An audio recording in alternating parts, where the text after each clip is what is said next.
ThaBoxingvoice.com is brought to you by El Camino Electrical Services. El Camino Electric has over 15 years of commercial experience with startup companies, work consisting of design build, clean room fabrications, lithography labs, test labs, special tools, and equipment installs. El Camino Electrical specializes in the install of EVC from the start of the project to the finish. El Camino Electrical Services is an established commercial electrical contractor with the ability and experience to carry out industrial and commercial work. Services include design build, electric vehicle supply equipment infrastructure, semiconductor fabrication clean rooms, special equipment and tools, startup companies, turnkey installation, electrical vehicle supply equipment infrastructure. So head over to elcaminoelectricalservices.com for all your electrical needs.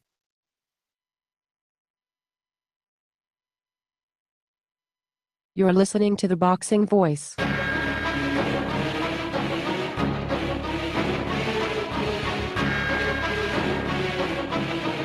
It's showtime!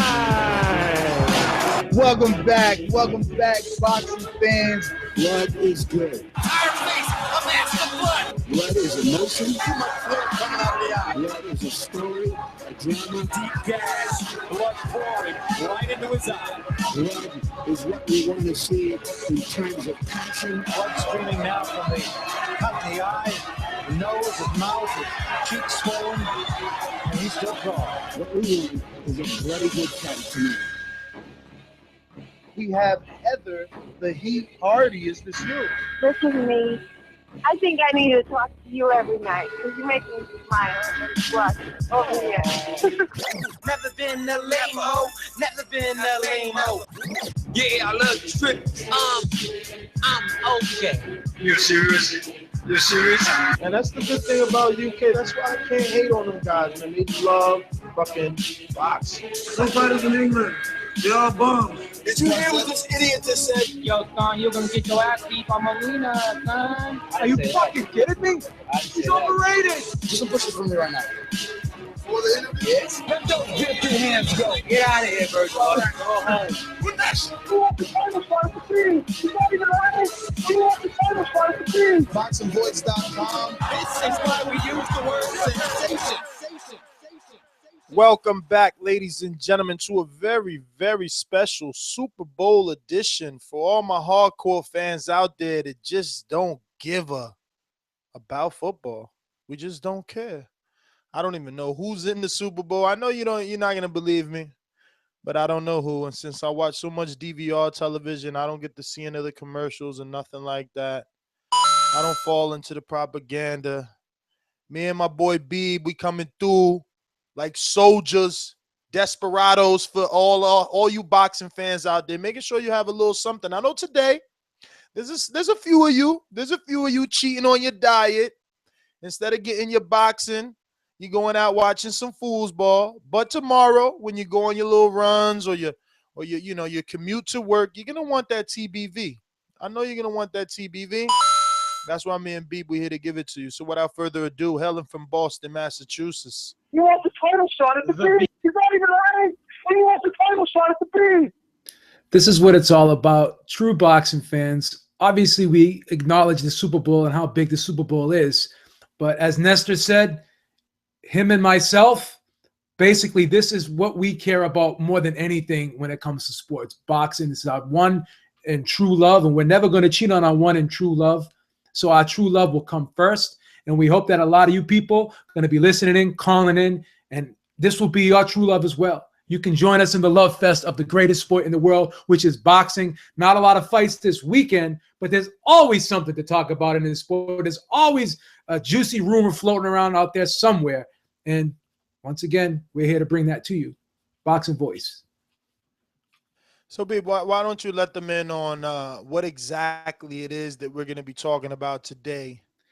Well, again, there's a lot of alleged rumors going on about PBC, and we know that there's been so much talk about how bad PBC is doing financially.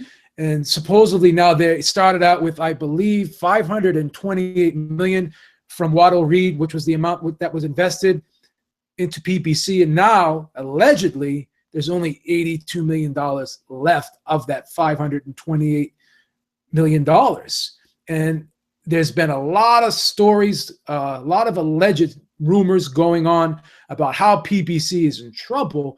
And we kind of want to address that, at least I want to address that and kind of go into depth about that, because none of us have concrete numbers in front of us. None of us have the actual business model, financial documents that, PBC and Waddell and Reed have basically have. So we don't have, and we're not going to pretend that we do, but we want to just talk about some of these rumors going around there. And do these rumors really have legs? Well, I mean, we'll get into it. I mean, what exactly is the rumor? Well, again, the big thing that's out there right now is this Reddit post, supposedly, I've mentioned it and made videos about it, and some people have even went as far as to write articles about it. And this is a gentleman named Jim Wilson, 128.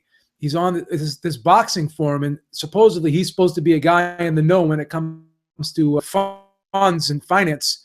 And he has some records here saying it started out with $528,481,000. And then as of September 30th, 2015, it went down to $214,288,000. And as of December 31st, all the way down to $82,354,000. So it's allegedly investment has lost 84% of its value. All right, so we don't. Why don't we just go ahead and play good cop, bad cop, or pros and cons, or I don't know. But my first question to you is, what's his name? Jeffrey? What was his name? Let's pull his name up real quick, because he seems to be getting a lot of attention from the boxing websites right now. His name is Jim. When you say from the boxing websites, who exactly are you talking about? Well, I don't like to mention names, but I know that the LA. So don't mention any. But I mean, what are we talking about here? Well, a lot of people are using these numbers and referencing these numbers to basically say that PBC is in trouble. They're saying PBC is in trouble. It doesn't look good for PBC. And my only argument to that is, when you say a lot, how many is a lot? Could we count a lot on one hand? Yeah, probably about 5 or 6. 5 or 6. Yeah. Boxing seems very big for 5 or 6 people. Well, a lot of people kind of mention it here and there, but no one really wants to get deep into this because they're kind of afraid of this topic. And a lot of people have just been asking me about this topic. I've been getting links sent to me particularly, and I kind of want to just talk about it because, again, we don't know if these numbers are true, but let's speak hypothetically as if they are true. And that's what I want to go on right now. What I want to go on is you're talking. Go ahead.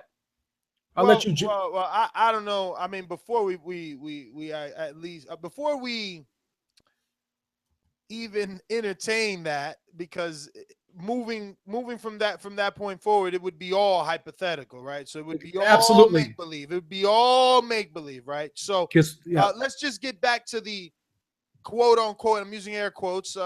Alleged piece, this document here. Again, all we have is a screen name, right? So all we know is that. What's this guy's name? This guy's name, Jim Wilson, 128. Jim Wilson, 128. And can you give me any valid reason why I should care what Jim Wilson, 128, has said in a post in Reddit, for God's sakes? Yeah. Well, there's also, the LA Times mentioned this figure, this $528 million figure. Lance Pugmire also mentioned it. So let's go to that. So now we're not now we don't want to use the Reddit post anymore. You yourself are starting to see that it sounds ridiculous to go based off of a post. Well, it's not factual. It's definitely not factual. And the person says that they've been following the fund and been following the financial dealings. But how closely can someone follow these business dealings if they're not a person exactly involved with the situation? And, again, this is all alleged stuff. But I've been hearing so much of this alleged stuff that I think it's time now, because it's alleged. Let's see, and I want to refute some of this stuff. I want to refute some of this stuff because I question. That's Go what ahead. we're doing. That's what we're doing, aren't we? I mean, we're Absolutely. I for sure will not use whatever's in that Reddit post as facts because I don't know who Jeffrey 128 is. Me neither. But I just find it bizarre that based off of this Reddit post, you have people who are making statements and making assumptions and writing articles based off of this. Well, I mean, to be fair, it is the same type of little cult pact. Correct. Of people. Correct. Okay. I just wanted to be. So we have to look deep. We have to look deeper into these claims, and we really have to look at the people who are making these claims. And again, I'm not taking shots, but I'm all about let's look at something for what it is. Let's pull back the curtain and let's just look at the truth and let's get to the heart of the truth. And that's what my goal is today. I want to get to the heart of the truth of this story. And a lot of this is going to be hypothetical. And let's just look and kind of say to ourselves, if the name Al Haymon wasn't attached to this, would this even be a story? That's my point. And again, I'm not taking sides, but I've just seen things like this happen in the sport of boxing, not to this scale, but I know how the market works. I know how business works. And if anyone looks at a financial investment that they make, if you're going to be involved in the stock market, you're told, do not look at your stocks every day because you're going to get heartbroken because you're in it to win it for the long haul. Okay. And that's what this deal was supposedly supposed to be about, the long haul. So 9 months is not the long haul when you're looking at an investment. So, when you have your 401k, you're not looking at it every day saying, oh, wow, I'm losing today, because your hopes are 20 years from now, 25 years from now, or when you retire, that you're going to make money. And that usually is the case because this is all cyclical. That's how the market works. I want to ask you really quick, since you're a betting man, I don't know, maybe you also play the stocks. Do you get I do. I do have investments. Well, okay, great. Do you get your investment advice from Reddit posts? No, I do not. I have a personal financial advisor at my bank who I talk to, and he specifically told me, if you're going to sit there and watch this every day, you're going to go crazy. The goal is we're looking for long-term gains here. You're not going to retire for another 15, 20 years. So why are you going to sit there and stress over something that's happening on a day-to-day basis?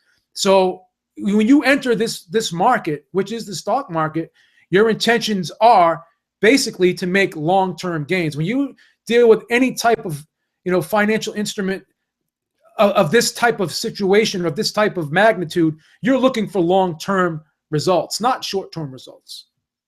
So now, what is it? What exactly did your friend Pugmire reference? You said let's pop his article open, because his article is basically saying, is Al Haymon spending to put boxing on TV, but do the numbers add up?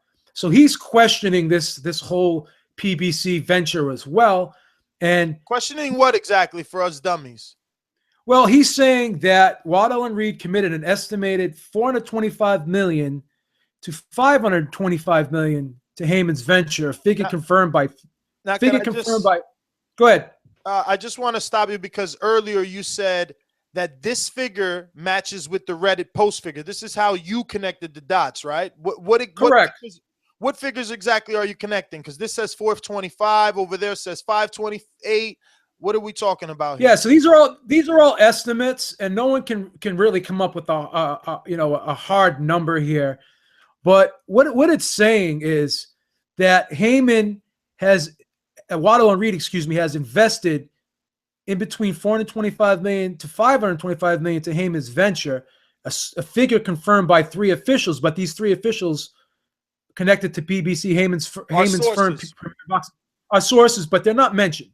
So we don't know exactly. So I mean, just to be fair, I can say right now, a source who wants to remain anonymous told me that PBC's finances are fine, right? I can say that right now, right?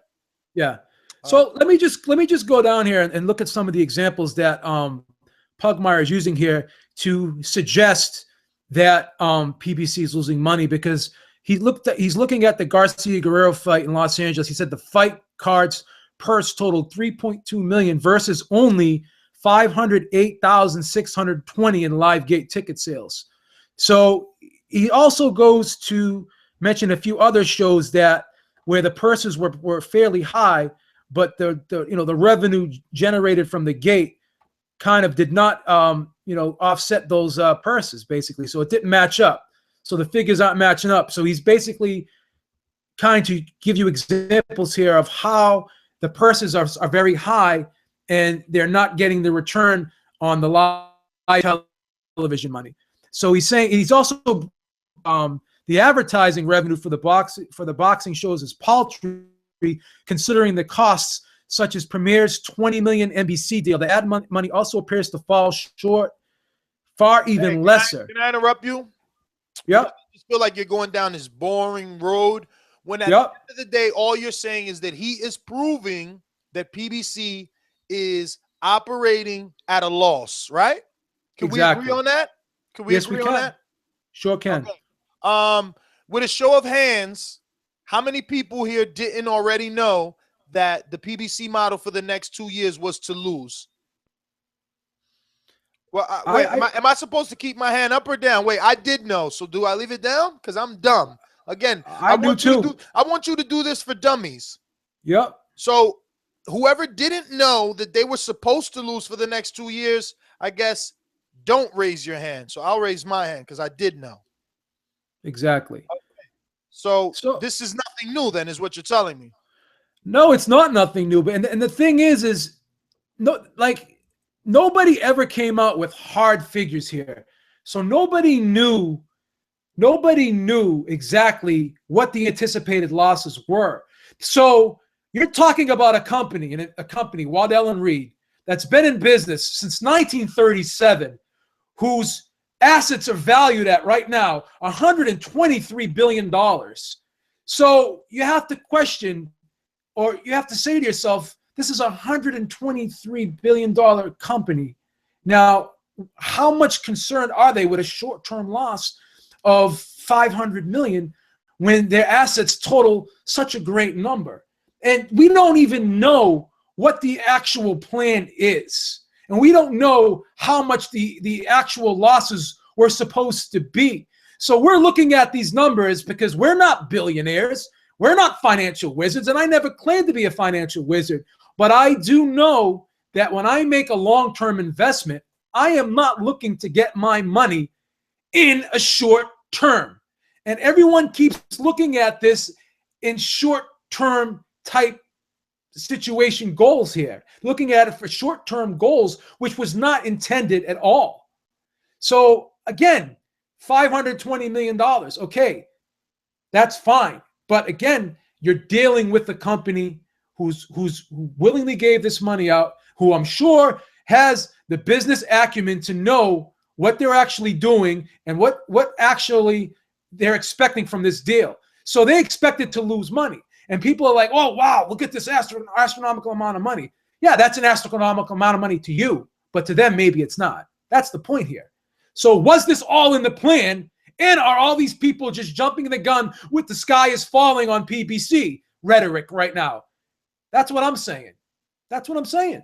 I mean, to me, it's not news. I just feel like it's one or two people saying that it's failing. And even in this Kansas City story that you sent me, all it's showing is a 22% drop in the earnings for Waddell and Reed overall. But let me just give you some facts here. A year ago, Waddell and Reed managed $123.65 billion. Okay.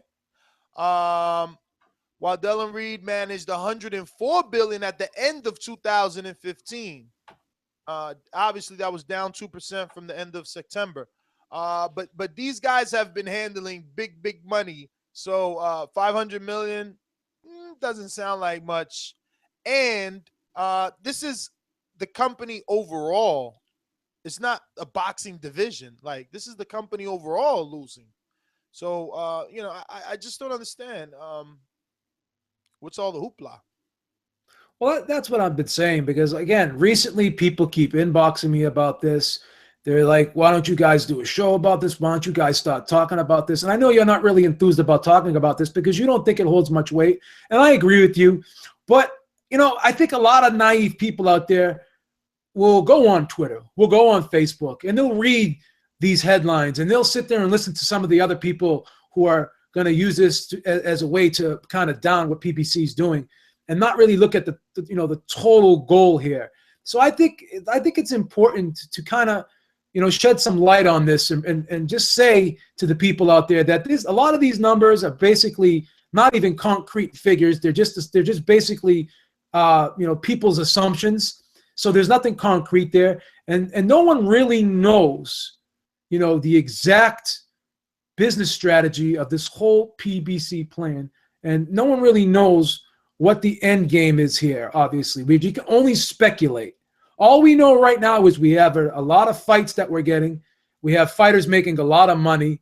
And if that's bad, then I don't know what to say to you. I don't know what to say to you. And, if you're going to criticize matchups that are PBC matchups, then you have to look at some of these other matchups too that aren't PBC matchups. I mean, you're not going to always get great matchups. So if you don't like the matchups, like why tear down, go into things that you don't really know about just to try to smear what PBC as a whole. So you have to understand, you have to ask yourself, do these people understand what they're really talking about?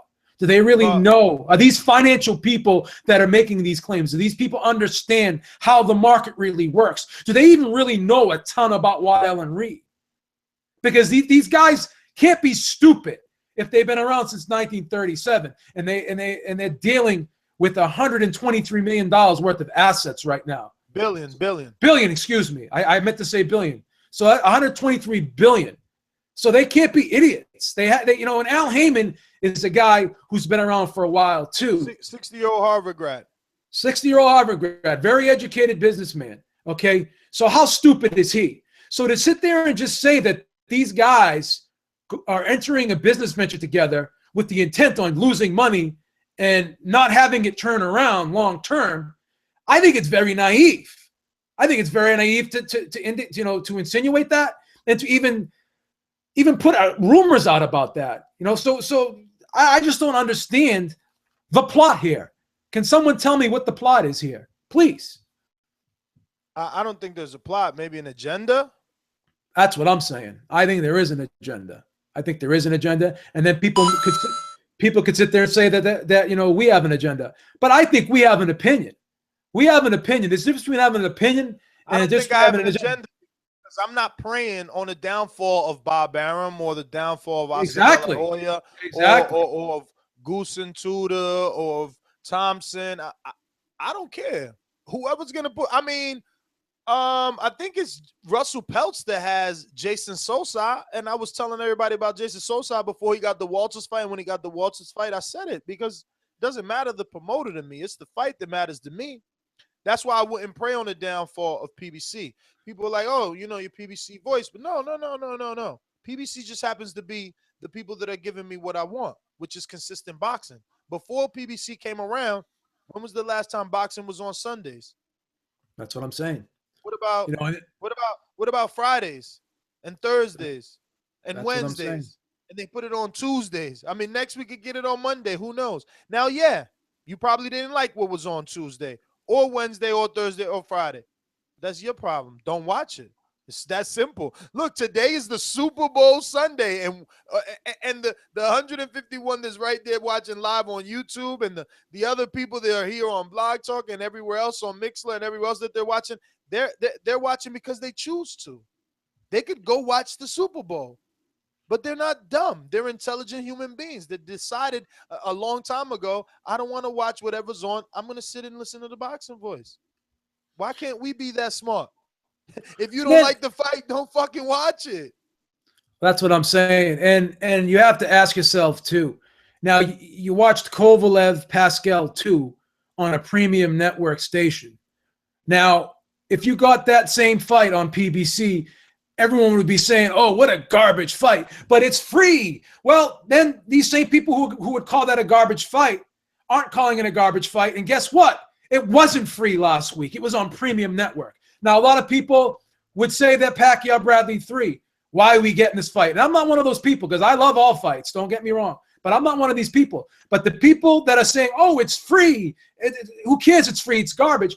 Okay, well, that's a fight that a lot of people don't think should be pay-per-view. But the PBC critics aren't criticizing the fact that that fight is on pay-per-view. So this is the hypocrisy of it all, because you're not going to get great fights, or you're not going to get premium fights, best fighting the best, marquee matchups every single time out. Just like in any other sport, you're going to get a number one team playing a team that is like a number 10 team. So this just happens in all sports. You're not always going to have a marquee matchup or a marquee game or a marquee contest every time out. But you do get enough big-time fights, and we have gotten enough big-time fights last year that we should be happy. We should be happy. I mean, we are still going to get some good fights down the road. There are a lot of potential fights that could happen this year. I think there's still a lot to be excited about in this sport of boxing. So this whole gloom and doom thing about the sport, I think it's really being overstated here. This whole gloom and doom thing with PBC is being overstated as well. Let's go back to loving the sport again. Let's just go back to loving the sport again. Am I wrong? Hey, Big. Yes. Would people laugh at me if I said that Danny Garcia versus Rod Salka is no different than Saul Canelo Alvarez versus Amir Khan? Well, I disagree with you, but there are a lot of people that do agree with you. There are a lot of people that are sour on this matchup. I'm just saying that. I do not. Oh, I know you're kidding. I know you're kidding around, but there are people that do share that, those sentiments. I'm not saying that. I mean, he is moving up a couple of weight classes. Yeah, and hopefully we can talk about that fight a little bit later in the show too, if people want to. But well, let's talk about the Paulie Malignaggi, because he actually feels the same way about how dangerous of a move this is for Amir Khan. He's totally against it. He feels that weight classes should be respected. He feels that Amir Khan is putting himself in a very dangerous situation, because while it's only 155 pounds, we all know how strong Canelo is, and Canelo may not be a big puncher at 160, but he's a big puncher to a guy who's typically 140 pounder and moving up. So I know you heard the interview. What was your thoughts on obviously everything that Paulie Malignaggi had to say about the Amir Khan versus Canelo Alvarez fight? I was a little surprised by the interview. Paulie Malignaggi's been in the ring with Amir Khan, so he knows how highly skilled of a fighter that Amir Khan is. Quick credit to Louis Sandoval from High Hype. Obviously, Louis Sandoval, my good friend, and he did a wonderful job with that interview. Great interview by Fight Hype with Louis Sandoval, absolutely. But I was surprised at Paulie's opinion on the fight, because he's a boxer, and Amir Khan is a boxer. He's a guy that likes to move around. Amir Khan's a guy that likes to move around. And he basically dismissed Khan to some degree as being one-dimensional and only being able to fight one way, and kind of being a pattern type, repetitive type fighter. And he was concerned about the weight, and he actually compared the fight to Pacquiao versus Cotto. And when he talked about that fight when it was about to happen way back when in 2009, Paulie Malignaggi was of the belief that Cotto would dismantle Pacquiao because he was too big and too strong. And then when that didn't happen, we all know what happened with the controversy about Paulie Malignaggi's statements towards Pacquiao. I don't want to get too deep into that. But I was surprised at it. Canelo Alvarez will weigh in at 155 the day before the fight, as Amir Khan will. So essentially, this really isn't a middleweight fight. It's more along the lines of being a junior middleweight fight. So I don't think that Amir Khan is jumping up 2 weight classes. I think he's jumping up 1 weight class. You could talk about Alvarez walking into the ring at 170, 175, but there are a lot of fighters that balloon up in weight like that. That doesn't always mean that because you're bigger, you're better. And I don't think that really means that much when you talk about Canelo Alvarez, because Canelo Alvarez has not been using his physicality in fights. He's not leaning on guys. He's not fighting a physical type fight. That is not his style. If you look at Canelo Alvarez's career, every time he's been in there with a guy who can box and move, he may have won the fight, but he didn't steamroll the guy. He didn't knock the guy out. He didn't destroy the guy when he fought Lara, when he fought Trout, when he fought Cotto. all these fights went the distance, and they were pretty close competitive fights, in my opinion. So I don't think that this is a whitewash type of fight. I know a lot of people do, and I know Paulie Malignaggi does, but I have to disagree with it, and I was surprised by his take on this fight. Yeah, I was just a little taken back, but kind of typical Malignaggi. I enjoyed his honesty. Always will. Let's jump out to these streets, see who we got here. No producer, ladies and gentlemen. We're flying solo. As you know, only the strong survive. And that is me and Beeb, who decided to bring you this special Sunday Super Bowl edition to all our most hardcore and loyal listeners that are going to wake up tomorrow morning for that long commute and be pleasantly surprised with yet another TBV episode. 562, you're up. Who's this? Yo, Ness, me Steve. What's going on, brother? First of all, shame on all of you guys listening the day after this show and who are wasting your time watching football. Shame on your run. Good job for running, but shame should be here, dedicated like the rest of us. Second of all, also shame really bad on whoever, I don't care who the fuck wrote an article using that Reddit guy as a source. I'm going to school for journalism right now. That is like the cardinal rule.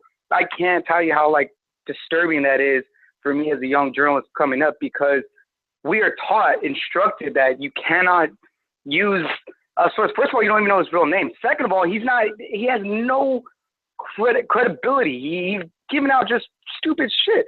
I mean, that's what's supposed to separate us, new wave of this new journalism from just regular people just behind their keyboard. We're the ones that people look to thin it out, to weed it out, to find out what's fact and what's not fact. And a report on something terrible like that, I mean, I'm sorry. I think I heard you guys say it was Lance Pugmire. I can't let that slide. Like Lance Pugmire, someone's got to take him down to peg. Like we have to call him out on this. We can't.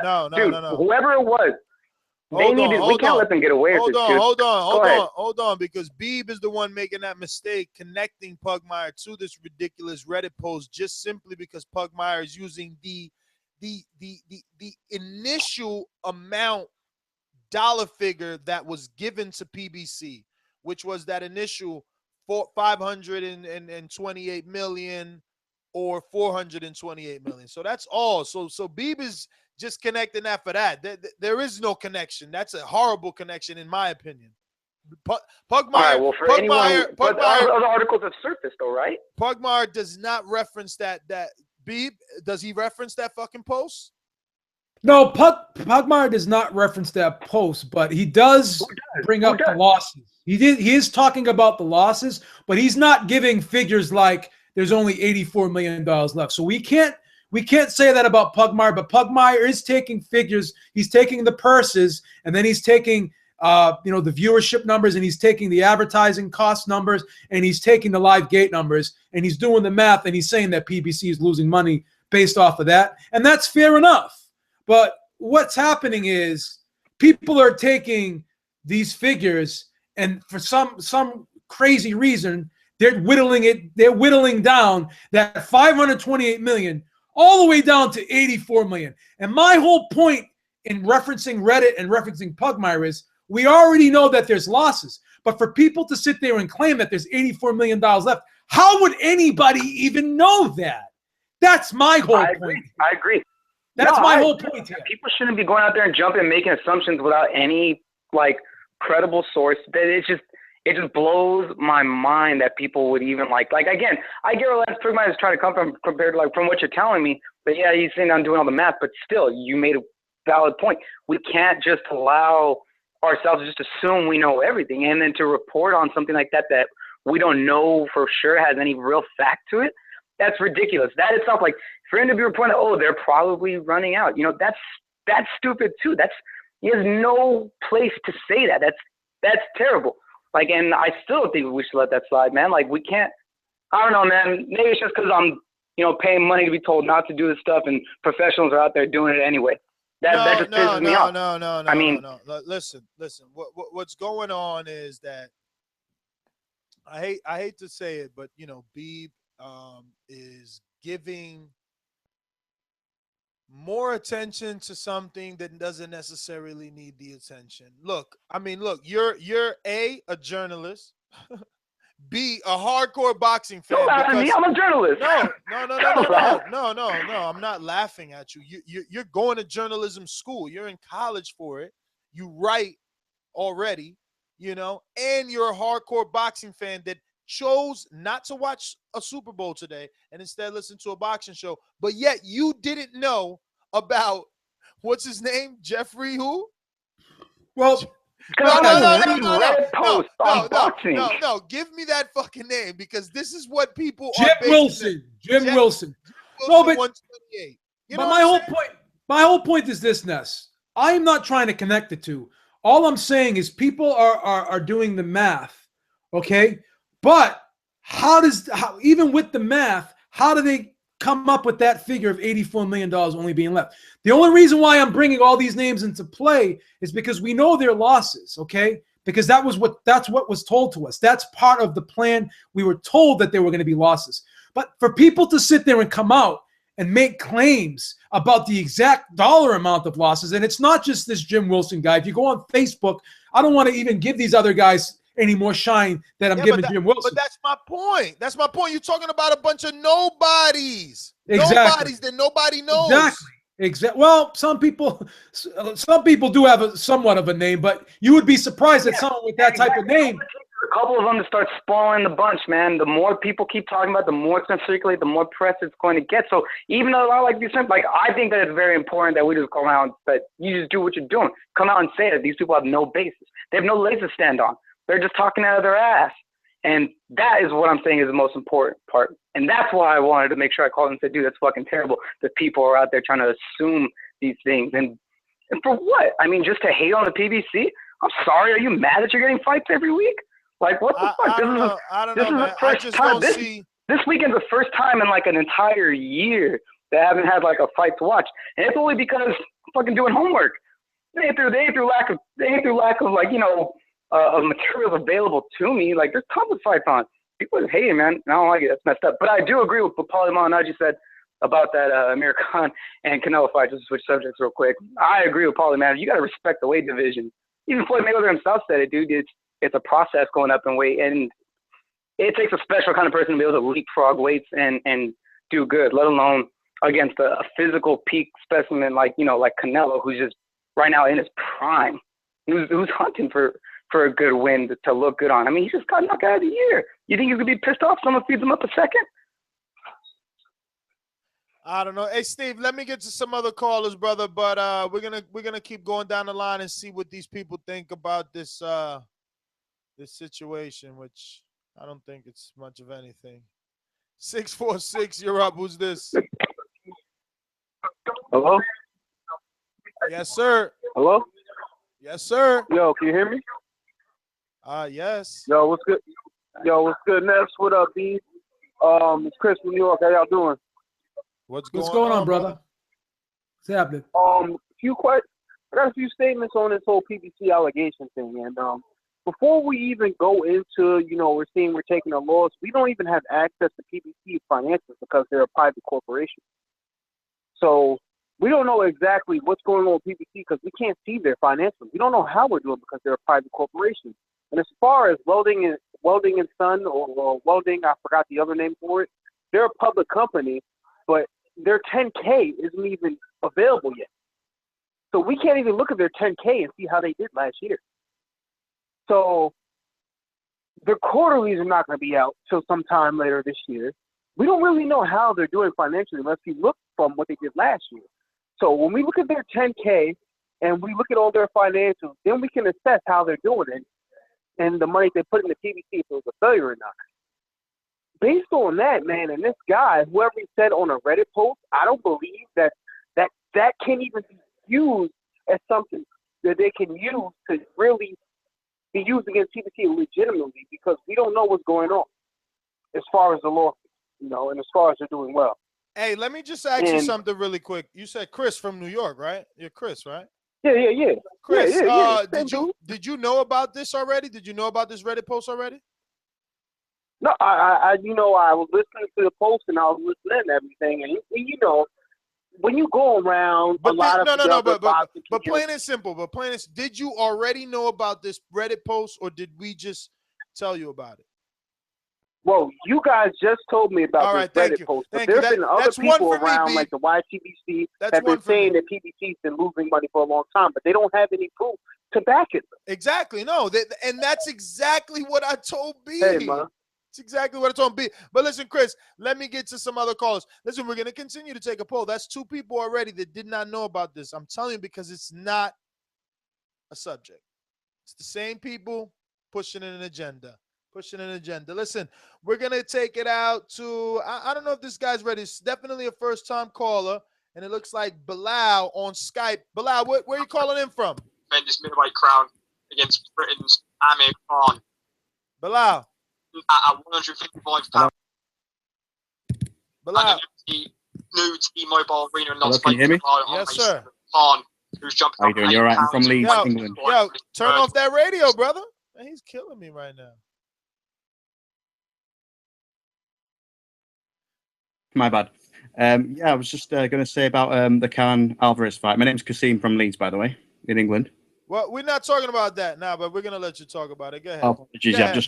I've just joined you guys, so I just sort of missed out. What were you discussing now, by the way? It's all right, brother. I'm not gonna bust your bubble. You go ahead and talk about all right. Khan, man. He's being great right now. Cheers, guys. So basically, I was just saying, at first I was shocked like everyone else, but I'm starting to think Khan has a really good chance. I don't think Alvarez is the killer that of people are making him out to be. And if you thought about when Ali was about to fight Foreman, would you guys have given Ali a chance? Similar scenario, would you agree? You know, Foreman was about to kill Ali. Everyone was thinking, but, you know, if you think about it, I don't think Alvarez is on, you know, Foreman's level in regards to power and everything else. So would you agree it's a similar sort of scenario? But you do understand in this analogy, Amir Khan is Muhammad Ali. Well, of course he's not quite Ali, but I don't think Canelo's any Foreman by any stretch either. Would you agree? I got a better comparison for you. This Go is ahead. Sugar Ray Leonard. This is Sugar Ray Leonard coming out of retirement, a welterweight moving up to middleweight, and Yeah. fighting the great Marvin Hagler. Now, is Yeah. Saul Canelo Alvarez Marvin Hagler? Absolutely not. Is Amir Khan Sugar Ray Leonard? Absolutely not. But again, the scenario is similar. Like if me and Ness both have a Boxing Voice T-shirt on, we're sharing a similarity if we're both wearing the same shirt. But that doesn't mean we're the same person.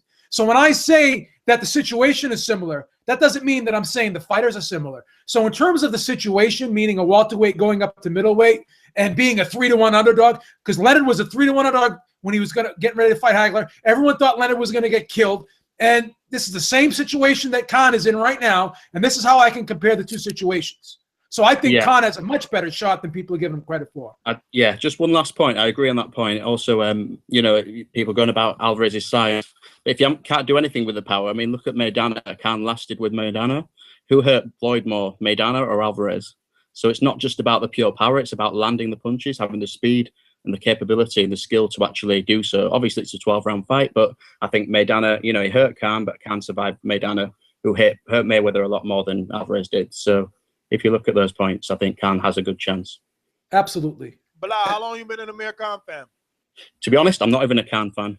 I really am not. I just see it the way I see it. You know, I'm a Marquez fan. I predicted Marquez would knock out Pacquiao.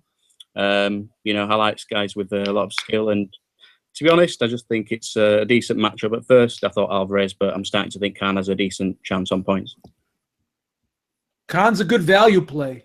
He's a good value play. There's a lot I don't like about Khan, to be honest. I just see it the way I see it. You know, I just call it the way I call it. You know, I don't really take sides as such. I'm not the biggest Khan fan, to be honest. I think Brook could probably knock Khan out, and I think Khan would have had a good chance against Mayweather. Of course, stars make fights. I'm actually a Mayweather fan, to be honest. But yeah, it's the triangle situation, as you all know. Hey, all right, brother. Well, thank you for calling in, Bilal. We appreciate it. And we got another shout out from Madman. He said, Thanks. all right. He's staying up late in the UK to listen to the show and supporting. And he's impressed by how all these Pakistanians coming out the woodworks calling in, even though Khan is going to get sparked out. I think EJ Boxing Live also called in.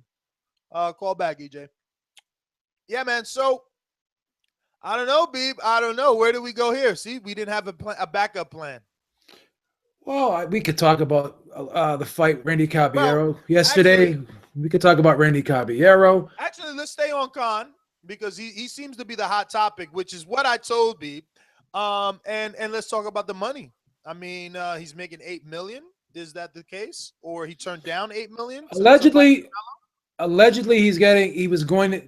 was an offer of $8 million to fight Brooke, and then I was reading in Boxing Scene, and I was listening to a video too on YouTube that supposedly, allegedly, he's getting $8 million for this Alvarez fight. I don't know if that's 100% true, but that's just a rumor I heard. So either way, Amir Khan is definitely in a win-win situation in this fight. And wait. You know, what do you mean either way? I mean, you just said it was a rumor you heard. So how do you know it's $8 million for sure? well, if it's being rumored at $8 million, it can't. If it's anywhere in that ballpark, what I'm saying, that's big money. Because if he fights Mayweather, what's he going to get if he fights Mayweather? $3 million. So I'm sure he's getting a lot more than he would be getting for a Mayweather fight, and I'm sure he's getting maybe slightly more or possibly the same that he's getting to fight a Brooke. And this fight is going to be in the United States. So that's pretty good money. Now, what I like about the article that you brought up was the fact that they compared so many big-time fights over here to big-time fights in the UK. And in fact, we have way more big-time fights. And they actually said that the revenue generated in Vegas is more than the revenue generated in the UK, even though they get so many fans. That's shocking news. No, it's not because of the population, because of the population of the United States. For me, it's shocking. I'm saying for me, they said even though we do less ticket sales, we still do more revenue. So, go check it out. First time I'm ever tell you to go check out something on another site, but whatever. Well, they charge less money for tickets. They charge less money for pay-per-views. And obviously, they're a lot less populated than the United States is. So it's a different situation. So it's hard to compare apples to oranges, in my opinion. But, this fight is going to be a big fight. It's going to get a lot of international attention. And this could be a big pay-per-view turnout as well. I mean, this could do $1.5 million, maybe. Could do $2 million. It's not out of the realm of possibility if it's promoted properly. I think it's a great fight. I think it's a great fight. You got two named fighters. You got a guy that has the country of Mexico behind him, and you got a guy who has a pretty decent UK following. And there's a lot of people in the UK who don't like him, who will tune in to see him lose or hope that he loses. So, this is a great type fight. It has a lot of story behind it, and I think it's going to be interesting. And I think the buildup is going to be great, just as much as the fight itself. We only got a couple of regulars here, man. We're gonna get to these callers here. We're gonna go to Joe from Indiana. Talk to me. Yo, how's it going, Ness? How you doing today, man? Man, hey, bro. Doing good. Hey, I'm all over the map, man. So whatever you want me to touch on, like I'm a positive guy. I don't really like to get into the negative stuff, but I've been hearing the rumors about the whole PBC thing for about a week now, and I'm kind of glad y'all did a show. So I really wait. Let me interview you now then. Okay, so where did you first hear this rumor?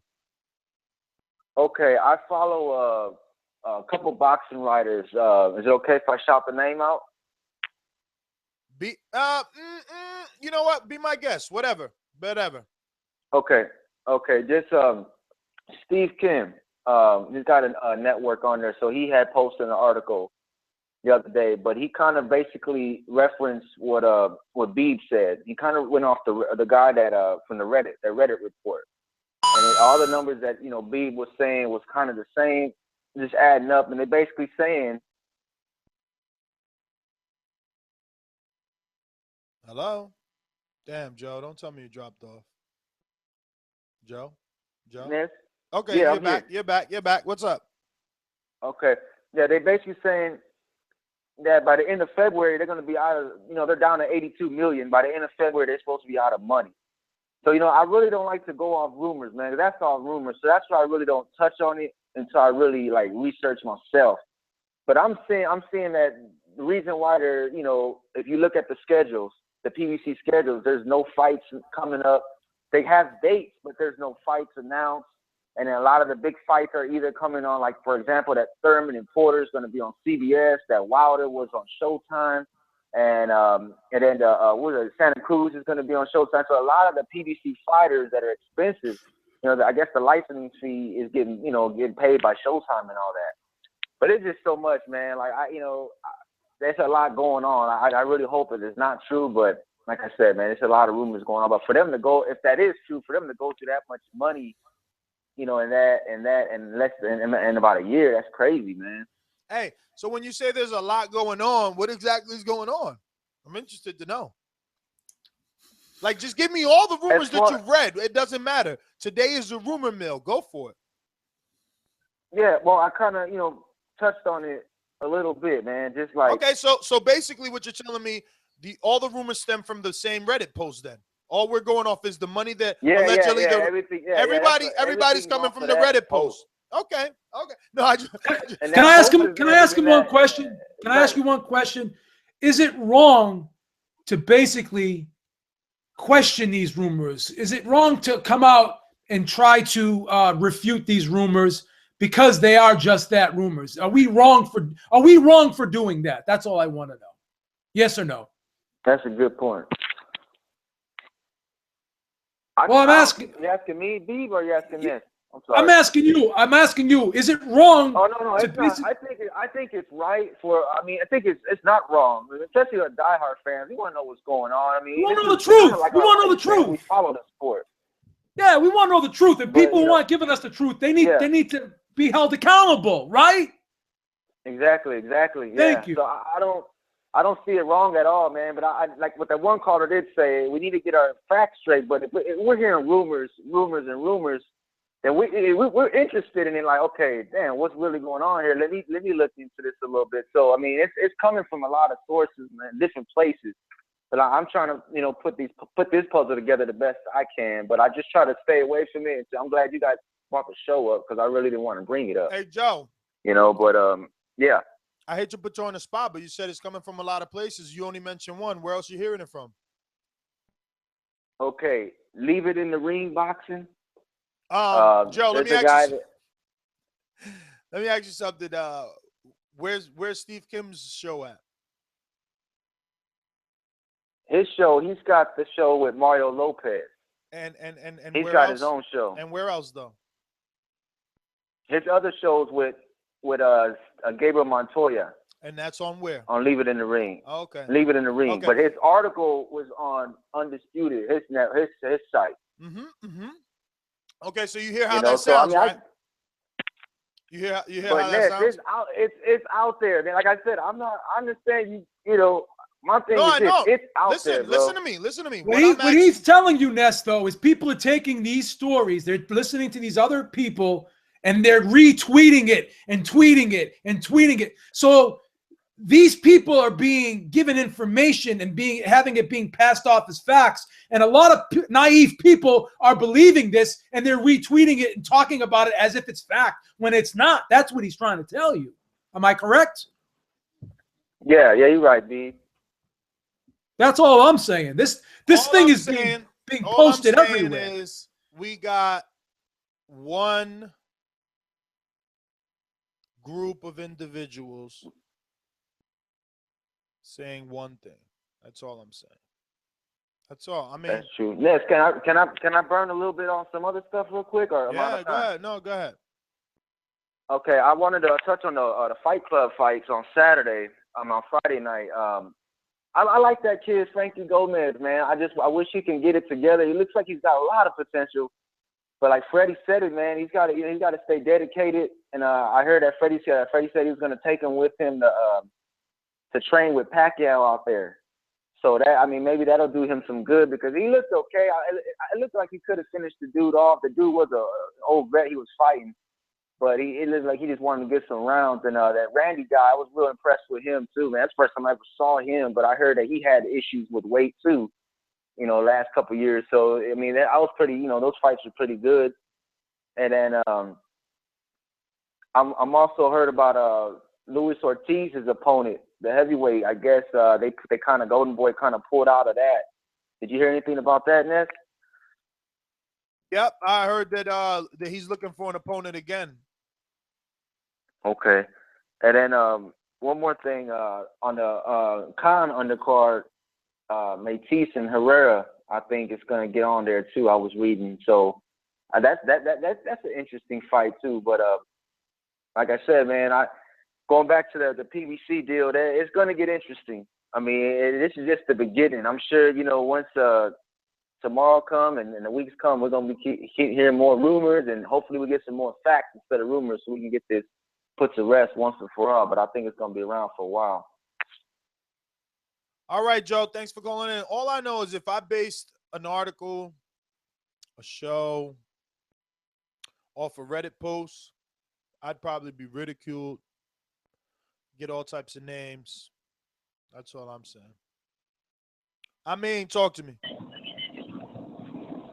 What's good, fellas? Yo, I didn't hear nothing about this bullshit ass article, this bullshit ass. I mean, sometimes you gotta do it like Jay-Z, and you gotta not give these cats light. You gotta not respond. Don't even give them no shot. I told him, man. I told B, all these other niggas taking shots at Jigga. You only get half a ball. Fuck y'all niggas. But B don't want to listen, niggas. man. There you go, man. I mean, at the end of the day, people want to watch and see what happens. They're gonna run out of money. I mean, yo, do you turn into a banker, an accountant, a hedge fund manager? I can see if that's Chris from New York. He sound like he into that industry or whatever. He talk about documents, this, that. Like, if that's your industry, that's fine. But if you ain't in that industry, get the fuck out your mother basement trying to manage a hedge fund, man, with your Twitter. You know what I mean? It don't work like that. I mean, okay, look, even Chris called in and he sounded like he knew what he was talking about, right? So does that mean because Chris, 646 Chris, goes into said boxing forum and says, oh, I've been following Waddell and Reed and this is what's going, man, shut the fuck up, man. But no. Let me shut up, man. I told B, let me just be quiet, please. God help me. Oh my God. I don't even understand. Hey, I want to bring light. I just want to bring the truth, man. Whatever you think I did that's fine, man. But I want to bring the truth. And if the truth can come out of this, that's all good, B. That's all I'm doing, man. I'm trying to make sense of something that doesn't make sense, really. And I'm putting people. I'm putting people on the spot. Good cop, bad cop. You play good cop, B, because Ness burning him today. Oh, he is, and I want him to. I want him to do. I want Ness to do Ness. I just want people. That's what I want. I want people that when they read these articles, you can do what I do. You can copy and paste your URL wherever you got that article from. You copy that URL. You go to Alexa.com and you tell me what that number says. If that number doesn't look impressive to you, well then that fucking article shouldn't be impressive to you. This is just a bottom line, man. It's just that's my whole thing today is we have to hold people accountable, man. If you're a journalist, okay, then you need to be responsible. You need to back your fucking shit up. That's all I'm saying. That's all I'm saying. If that's wrong, then I'm wrong. Then I'll be wrong 7 days a week, 24/7. Excuse my language for all them people out there, kids watching. But that's just me. You know what I'm saying? And if people want to take shots at me, because I want to know the truth, and I want to bring some, intellect to this sport. I want to bring some normalcy to this sport. I want to clean this sport up a little bit because I want this sport. I know it's never going to be cleaned up 100%, but at least people who talk about this sport can kind of put it in a good light. I'm tired of it always being brought in a bad light. And we as journalists or we as people who follow the sport, we do radio shows, I think we have a responsibility to tell the truth. I don't think we should be trying to pull the wool over people's eyes and bring personal agendas into a sport that supposedly we make money on. We're making money on and we love. I don't know.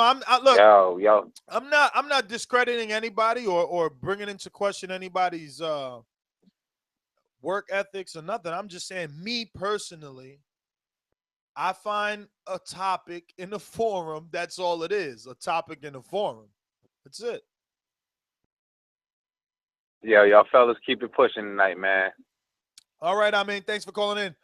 We're going to go to Oakland, California, 510. Talk to us. What's up, man? It's Tito. Tito, what up? Hello? What's going on? Chilling, Man, that's what sucks about boxing, dude. Everybody all of a sudden is, you can't get it through a boxing conversation without bringing in numbers. Like, you guys are doing a whole show on it, man. It's not whether you like Al Haymon or you hate Al Haymon and all that. Like, I personally don't like the guy. I think he's bad for boxing. However, he's not a bad dude. He's doing his job for the fighters, you know what I mean? But he's just not doing the job for me. That's just a personal thing. But, you guys, I would never write Haymon off with all these numbers down and everything. I would never write this guy off. And the thing is, even if they are losing all this money that you think they are, your first year in advertising, the sponsors are getting the lowest level that they can possibly get. That, the lowest, you got to talk them into buying. Now, that fight did great, with the last fight did great numbers, right? 6.2 million. Can you hear me, Ness? Yeah, you're going in and out, though. Hey, hold on. That last fight did great numbers, right? It sure did. 6.2 million. That's what you do. Now they're going to be able to bring this to the advertiser and say, hey, dude, you got the lowest bargain rate you possibly could, but now look, that's what sponsors buy. They buy good numbers. So your first year, of course, he's going to lose a lot of money. But the second year, they're going to double up. You know what I mean? I would never count Haymon out of anything, He's a great businessman. But, however, this wasn't the plan for, 5 years. The plan was to take over Golden Boy. They tried to buy Oscar out, all that shit, but he didn't fall for it. So, Haymon had to switch up at the last minute. So, he's out there right now. This wasn't planned for 5 years. Maybe PBC, but PBC, when he was, the president of Golden Boy, and he ain't the president of Golden Boy, he thought he would be by now. Hey, good call, man. Listen, let me ask you, you said Al Haymon doesn't do it for you, or PBC doesn't do it for you? Al Haymon. Al Haymon. Now, look, man, this isn't a Haymon against Aaron thing. None of that. I don't buy into that nonsense. You know what I mean? And you know exactly what I'm talking about now. It's just like, look, dude, you know what I mean? Like, okay, take Broner, for example. The dude is a straight-up B-grade fighter, period, right?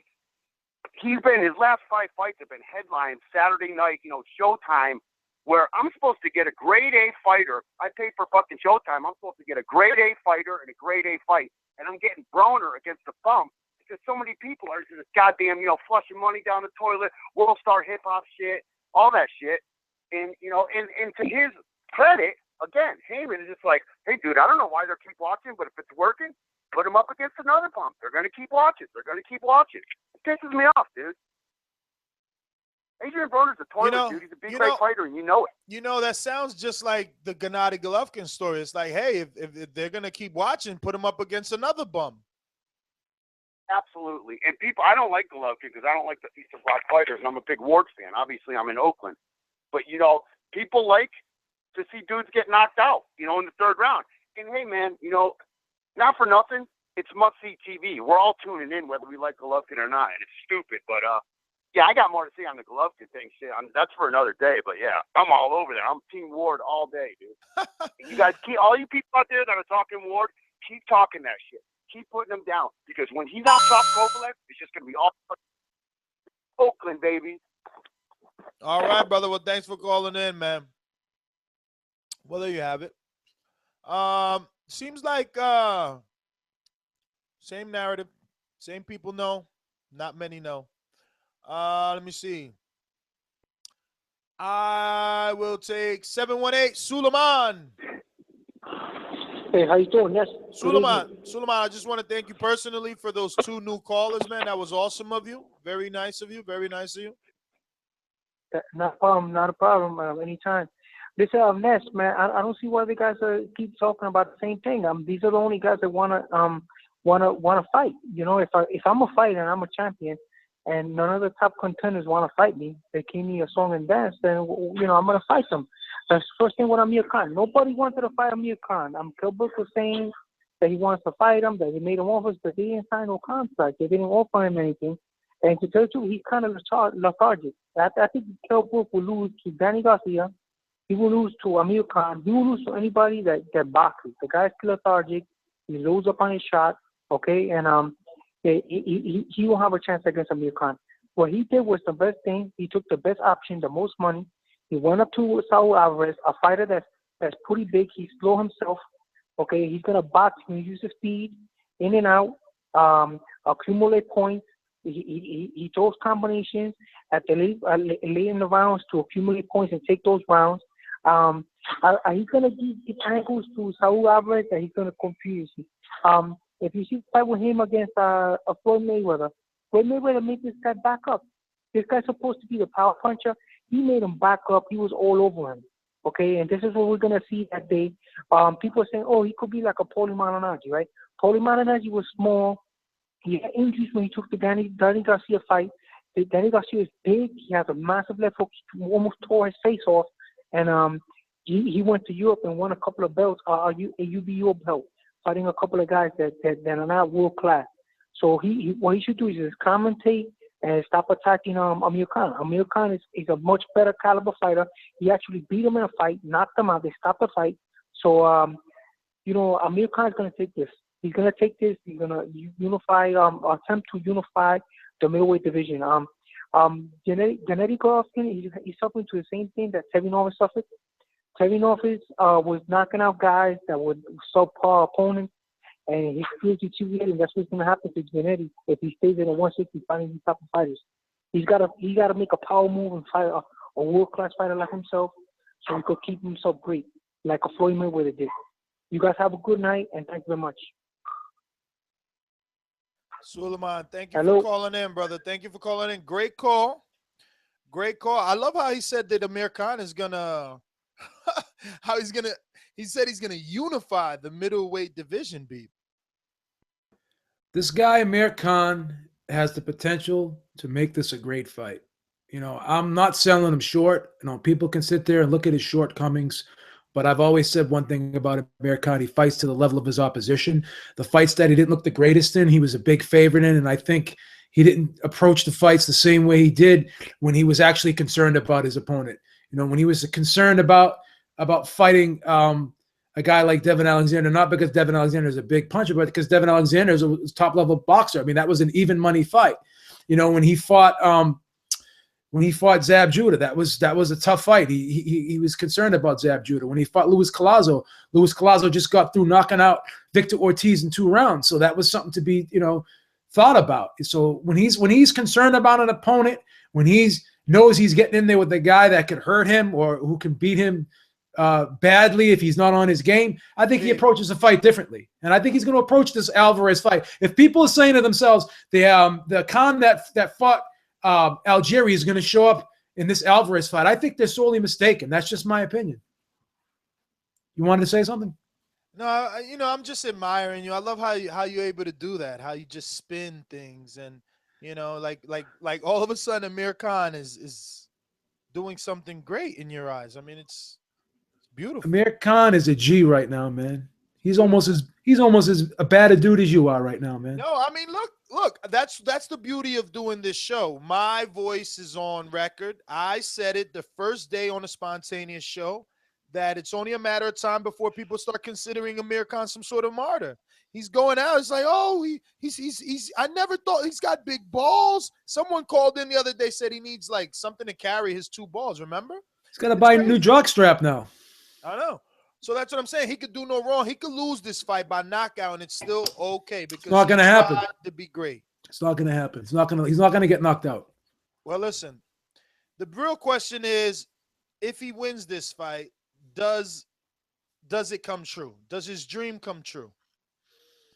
What's his dream, basically? You know his dream. To fight Mayweather? That's right. That's right. You know that's his dream. That is a great possibility, man. That is a great possibility. That could happen. If he beats Saul Canelo Alvarez, that's the fight right there, right? He beats him convincingly. There is absolutely no way a Mayweather fight isn't a super fight, high demand fight. Because the way Khan will be like, I told you Mayweather's scared of me. Look, I had to move up 2 weight classes to prove to the world that I'm this great. Oh my God. Oh my God. Amir Khan. Oh, that's yes. the best thing that can happen to boxing is Amir Khan beat Canelo, because he would talk Muhammad Ali shit. He would talk Muhammad Ali shit. He would get in front of every camera and talk Muhammad Ali shit. don't let him beat Saul in a better fashion than Mayweather. Well, let me ask you this, though. Let me ask you this, not to cut you off. I apologize. But if he loses his fight 8-4 and makes a good account of himself, is he still a winner in the eyes of the boxing public? Well, it's like I told you, this is win-win for him. That's what I'm saying. It doesn't matter. There's no lose scenario in this for Amir Khan. I don't think there is either. Win or lose, he comes out of it good. Because lose, people say, oh, well, we knew he was going to lose. At least he tried. He gave it his best shot. You know what I'm saying? It's okay. But let's look at Alvarez's history. Guys who move well, guys who box him, guys who don't really engage him, they generally survive. And they generally win rounds. Well, look at a guy like Jose Miguel Cotto. I mean, I know that's a long time ago, but he was able, to go a couple of rounds and land a couple of shots, and he doesn't have the speed or the agility of an Amir Khan, right? Look at Austin Trout. Austin Trout, I thought the fight was a draw. Erislandy Lara, I thought Erislandy Lara won the fight. Miguel Cotto, I had the fight 115, 113 Alvarez. I mean, these are all guys who can box, all guys who are pretty good on their feet, guys who can move fairly well. And they went the distance, and arguably some of them won. And at the very least, they lost close decisions to Alvarez. So Amir Khan has the boxing ability, has the speed, has the movement, has the jab, has the stick, has the height, has the length to give Alvarez some problems. If he fights a smart, disciplined fight, he could give Alvarez problems. So I don't think that you're going to see Khan go in there, trying to go toe-to-toe, fight with machismo against a guy like Alvarez. I don't think he's going to get lulled into a slugfest. And Alvarez, you can say what you want about the size. You could say all that rehydrating to 170, whatever you want to talk about. He does not fight a physical fight. He's kind of like a guy who fights methodical, fights at a pace, doesn't throw a lot of jabs, but he's a sharpshooter. He's definitely a sharpshooter. He's definitely a good counterpuncher. He's definitely a skillful fighter, but he's just not a guy who's going to throw a ton of punches. He's just not a guy who's going to put the pressure on, and he's not a guy who's going to lay on you and grab you and try to maul you. So given all those things, this could be a pretty exciting style matchup. It could be an interesting style matchup for Amir Khan. Okay, that's just what I'm saying. You got to really look at the styles here. Listen, I agree, brother. Let's take it to the streets. Let's see what they got to say. We got Georgie Porgy on the house, 508, holla. Yo, what's going on, people? What's happening, people? Yo! Nah, listen, bro. Yo, Beebs, you there, nigga? Yes, I am. I am here. I'm not going anywhere. Man, have you watched the stock market, bro? What the fuck you talking about a 10-year plan? Oh boy. What the hell you jabbing about there, B? So you don't have a 401k. So you don't have a 401k, do you, brother? You don't have a 401k. You don't have a Roth IRA. You don't have it, do you? You're not gonna recover, doggy. What you talking about? The whole month be the worst month ever. You ain't even tracking shit. That was the worst sample you could ever give. Fuck you talking about there, B? I can't talk to you about finances because you don't understand. I can't talk to you about something you don't understand.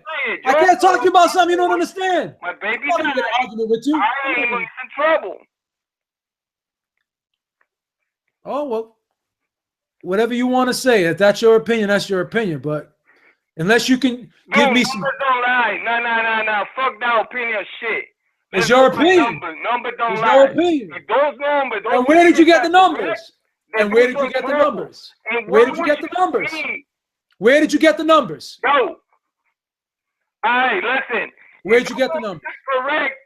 He should be in trouble because he's not generating.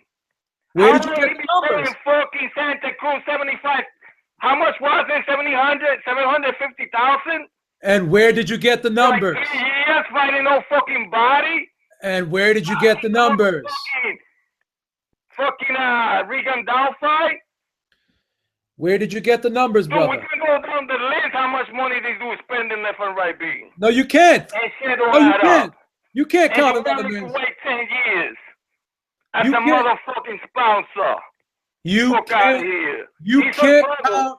You can't count this man and give a good fight. Yeah, but you can't count another man's pocket when you don't know what the other man's got. You don't know that. And if you want to look at an investment, okay, if you have a 401k or you have a Roth IRA, I'm not saying we got to wait 10 years, but you know what? If you're looking at what Haymon's doing, if you're concerned about him making a profit and you want to invest in what he's doing, then you got to look at this as a 3 to 5 year plan. You can't look at this as a 9-month plan. You're making all these assumptions based off of rumors that you read off of Reddit, that you got off of Reddit, and you got off of people tweeting. And that's your evidence, brother? Sit down, brother. You ain't got this. You ain't got this. You can't beat me with your remedial skills. You can't beat me with your remedial debating skills. All you are is a rumor mill like the rest of them fucking punks. You're a rumor mill. Yo, Bibbs. That's what I'm talking about. You're using you wrong, my nigga.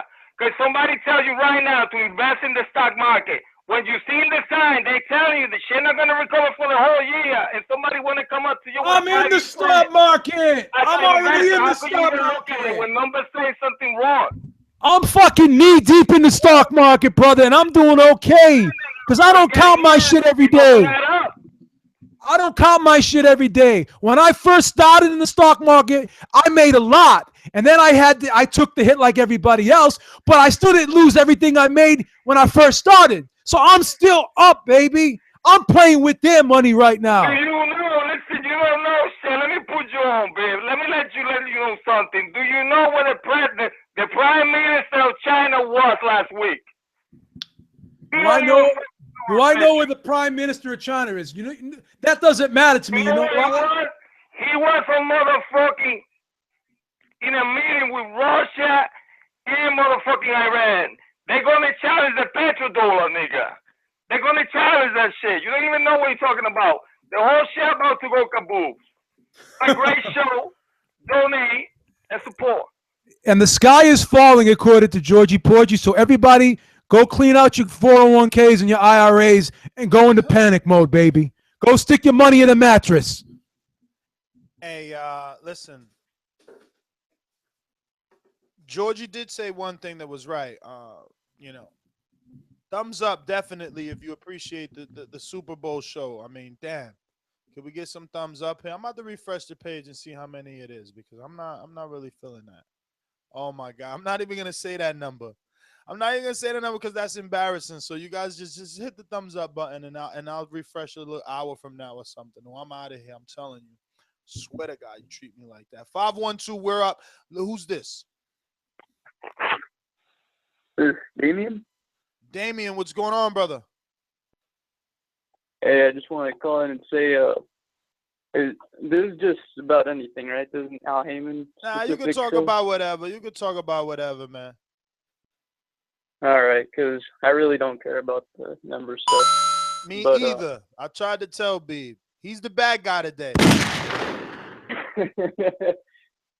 Well, I was just gonna say, man, because I say I don't care about the number stuff, but at the same time, the Canelo Khan fight, a lot of people are disliking it, and I don't like it either, to be honest. But what else was he gonna do? Was he gonna fight Rosado, or was he gonna fight just some nobody? I mean, because people say that Canelo, I just don't see him going to Khan's team and asking him for the fight. I think Khan's team probably approached him, and then he said, there's probably an opportunity you can't really pass up. It's an easy fight, and, well, perceivably an easy fight, and a big payday. What do you think? Well, I mean, look, Khan's history to me definitely says that he probably approached them, but De La Hoya tells it a different way. On the interview that he did, he says that it was something that he had in the mix, something that he envisioned, and he thought, he knew that Canelo needed a big fight, and he knew that Khan was that big fight. So he envisioned it, he said, I swear. Yeah. Well, I just don't think that's true because, let's be real. Do you really see someone like Oscar going to Al Haymon and saying, hey, I want to make the best fights. Let's make Canelo Khan. No. Garcia can be next. No, that's not going to happen. No, he said that he didn't deal with Al Haymon. He said he dealt with Amir Khan's lawyer and his father. So, yeah, that's how the all fight right, got all made. right. Yeah. But listen, we're going to get to some other callers, brother. Thank you for calling in on the Super All right, Bowl see ya. Sunday show, man. I hope that you enjoyed it. Please, if you're watching on YouTube, hit that like button. And if you're not, make sure you drop us a 5-star review on iTunes. I mean, what other podcast Remember to rate us 5 stars on iTunes. is giving it to you on a Super Bowl like that? Like, I mean, It's Super Bowl Boxing Day. That's what it is. We don't care about anything else. What else we got here? We went to 503. 503, talk to me. Hey, hello. This is Jelani from L.A. Can you hear me? Loud and clear. You say your name is Gelati? Jelani. Oh, Giovanni. Yeah, Jelani. Oh, Jelani. Yeah, I just had hey, how y'all? I hope y'all are doing well. Very well. Thank you for calling in, and thank you for being with us here on this Super Bowl Sunday, brother. Oh, okay, appreciate it, man. Appreciate it. Yeah, I just wanted to make a couple of things. My opinion is that people don't like Al Haymon because he's a black man in a high position making history. That's my opinion on that. I'm not gonna really get into numbers because you can't speak on someone's earnings without an earnings report. So that doesn't even make sense to me. But on the Khan thing, I don't think Khan has had a significant win since 2011. So I don't understand how anyone gives him a chance when he doesn't have any defense. People don't understand, like, defense, throws things off in a fight. So when Floyd fought Canelo, Canelo was backing up because he was confused by Floyd's defense. So I don't understand what can Khan bring to the table? I mean, he got speed, but Canelo is fast himself. He's slick and he's fast. So I don't understand how Khan could do anything in that fight, other than get caught. Only thing that Khan brings is quote unquote popularity and an easy win for Canelo. It's a sellable fight that is low risk for Canelo with high reward. Exactly. That's exactly what I'm thinking. And I mean, anything can happen in fights, but you got to have power. When you say this is boxing, anything can happen. I mean, that's when someone has power. They can land some kind of shot. But when you don't have any defense, no footwork, no defense. Like, I mean, when you can't confuse the opposing fighter with your defense, like, what can you do? I mean, if you don't have power.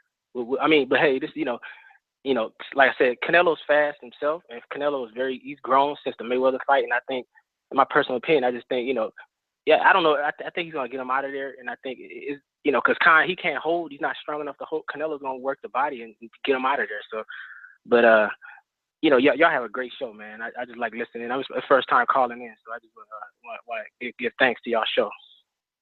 All right, brother. Well, thank you so much. We appreciate you. We definitely love first-time callers. We hope you continue to be a regular caller now, man, because we definitely appreciate it, man. Thanks for calling in. We got OG Money. What's going on? Sir. Yes, sir. What's up, Ness, my man? What's going on, brother? Talk to us. Yeah. Sitting up here chilling, watching the Super Bowl. Cam, I heard fucking up. But I'm looking at what he's saying, man. Khan, he got a little shot. I'm gonna shoot Ness. It is an easy fight for Canelo, man. But when you look at Khan, we know what Khan wants. Khan want to be the biggest name in boxing, like Mayweather and Pacquiao, like you say. He couldn't get the Mayweather fight. He couldn't get the Pacquiao fight. Who the next biggest name in boxing? Canelo. It presented itself for him. He asked for it, and if he got it, we got to salute him for it. And then you look at the thing when they talking about Al Haymon, man. Boxers getting paid with Al, man. They can't hate on Al for that. People saying he's fucking up boxing. Al ain't fucking up boxing, man. You got Bob Arum praising him now. So at the end of the day, boxers winning with Al, man. But you look at Khan trying to make his name one of the biggest names in boxing. And if he beat Kell Brooks, it don't do nothing for him in the USA because people in the USA barely know Kell Brooks. He beat Sean Porter. And I like Kell Brooks' style, but Kell Brooks ain't really known in the USA. That's why he over in Europe running with that belt. And then if he come over here, who was he supposed to fight? Danny. Yeah, if he beat Danny, it would have been a good look for him. But I don't think he would have beat my man Danny because Danny got some of the best timing in boxing. That's why he beat him first. Because Danny got some of the best timing in boxing. You time speed, you beat speed at the time. But at the end of the day, it's a good look for my man Khan. He's trying to go up there and beat Canelo, which ain't gonna happen. And it ain't gonna be a knockout. It'll be a TKO, man. He gonna beat the boy body down, gonna stop him from moving. A good first 3 or 4 rounds for Khan. He gonna stick it up for the first 3 or 4 rounds. And then Canelo gonna end up beating the body up, getting his ass to stay still. And he gonna end up getting a TKO around the 8th and the 9th round, man. And you're right, and that's when he's trying to fight Canelo, because if he beat Canelo, then he do make a big case to get the Mayweather fight, because you can tell they was arguing at the Garcia and Guerrero fight when Mayweather told him, get some wins under your belt, maybe I'll fight you. So he's thinking about, if I beat Canelo, and if I do beat Canelo, I can drop down and beat a Danny Garcia, and that'll interest Mayweather. And you probably see Mayweather come back September 2017, which I still believe my man coming back 2017 in September. Take a year off, but at the end of the day, man, that's all Khan trying to do out there. He's trying to become one of the biggest names in boxing, which I don't hate on him for it. Shit, you're a man in boxing, this your sport. This what you dedicate your life to. Why not try to become something big? You want to go down as one of the greatest fighters ever, you got to test yourself, man. So at the end of the day, salute the man. He ain't going to win, because I'm a Canelo fan. I said that last time I called in, man. But it's going to be a little interesting fight for about 3 or 4 rounds, maybe even 5 rounds before Canelo starts breaking the board down. And if you don't put on the stool, he go end up getting a TKO. But yeah, next man, I'm gonna be calling in. I told you it's my second time now, man. I'm with you though, man. I ain't gonna miss it. I ain't gonna miss a day with you on. And checking out the Super Bowl, I appreciate you, man. And this is what it is. Thank you, Peace, brother. my dude. We appreciate you, man. We love that you becoming a regular caller, man. It's very important, man. We definitely appreciate that. AB, man, I'm going to go to you, AB. AB, my producer said that he doesn't like your intro. He says no one even knows this is Adrian Broner rapping, that this is the weakest intro. I don't know if you feel that way, man. I know a nigga who will charge you 0 and throw you a kilo. I bet in a week, bro, your pockets be stuffed like Chipotle burritos.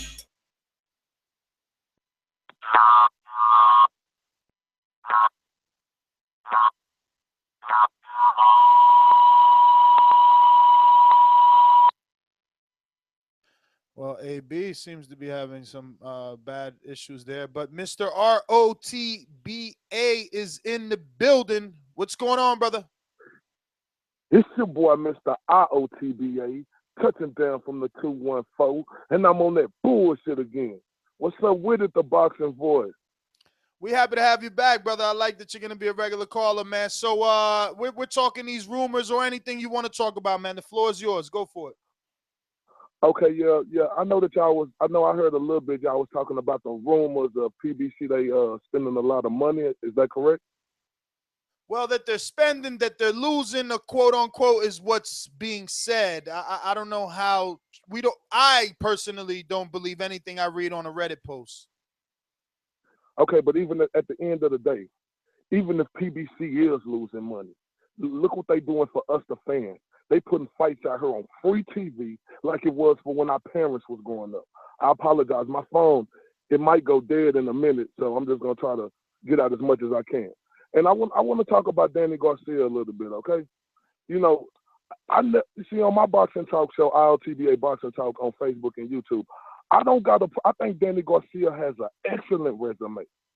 The only problem I have with Danny Garcia, right, because we preach the best fight the best on ILTBA Boxing Talk. The problem I have with Danny Garcia, right, he had 2 questionable fights with Mauricio Herrera and Lamont Peterson. Understand when I say this. He had 2 questionable fights. And my thing is, if you out here trying to be great, if you're trying to show everybody that you're a great fighter, if half of the world or majority of the world have questions about you beating particular fighters, you go back and face them fighters and you leave no doubt. That's the problem a lot of us have with Danny Garcia. We don't have a problem with his resume. We have a problem with him and his daddy saying that they're going to go out there and fight the best, but they're not doing it. If you got 2 questionable victories, any great fighter, I could name fighters, but the great fighters, if it was questions about somebody beating them, you come back and show the world that they didn't beat you, you leave no doubt. That's the problem. A lot of us got a problem with Danny Garcia.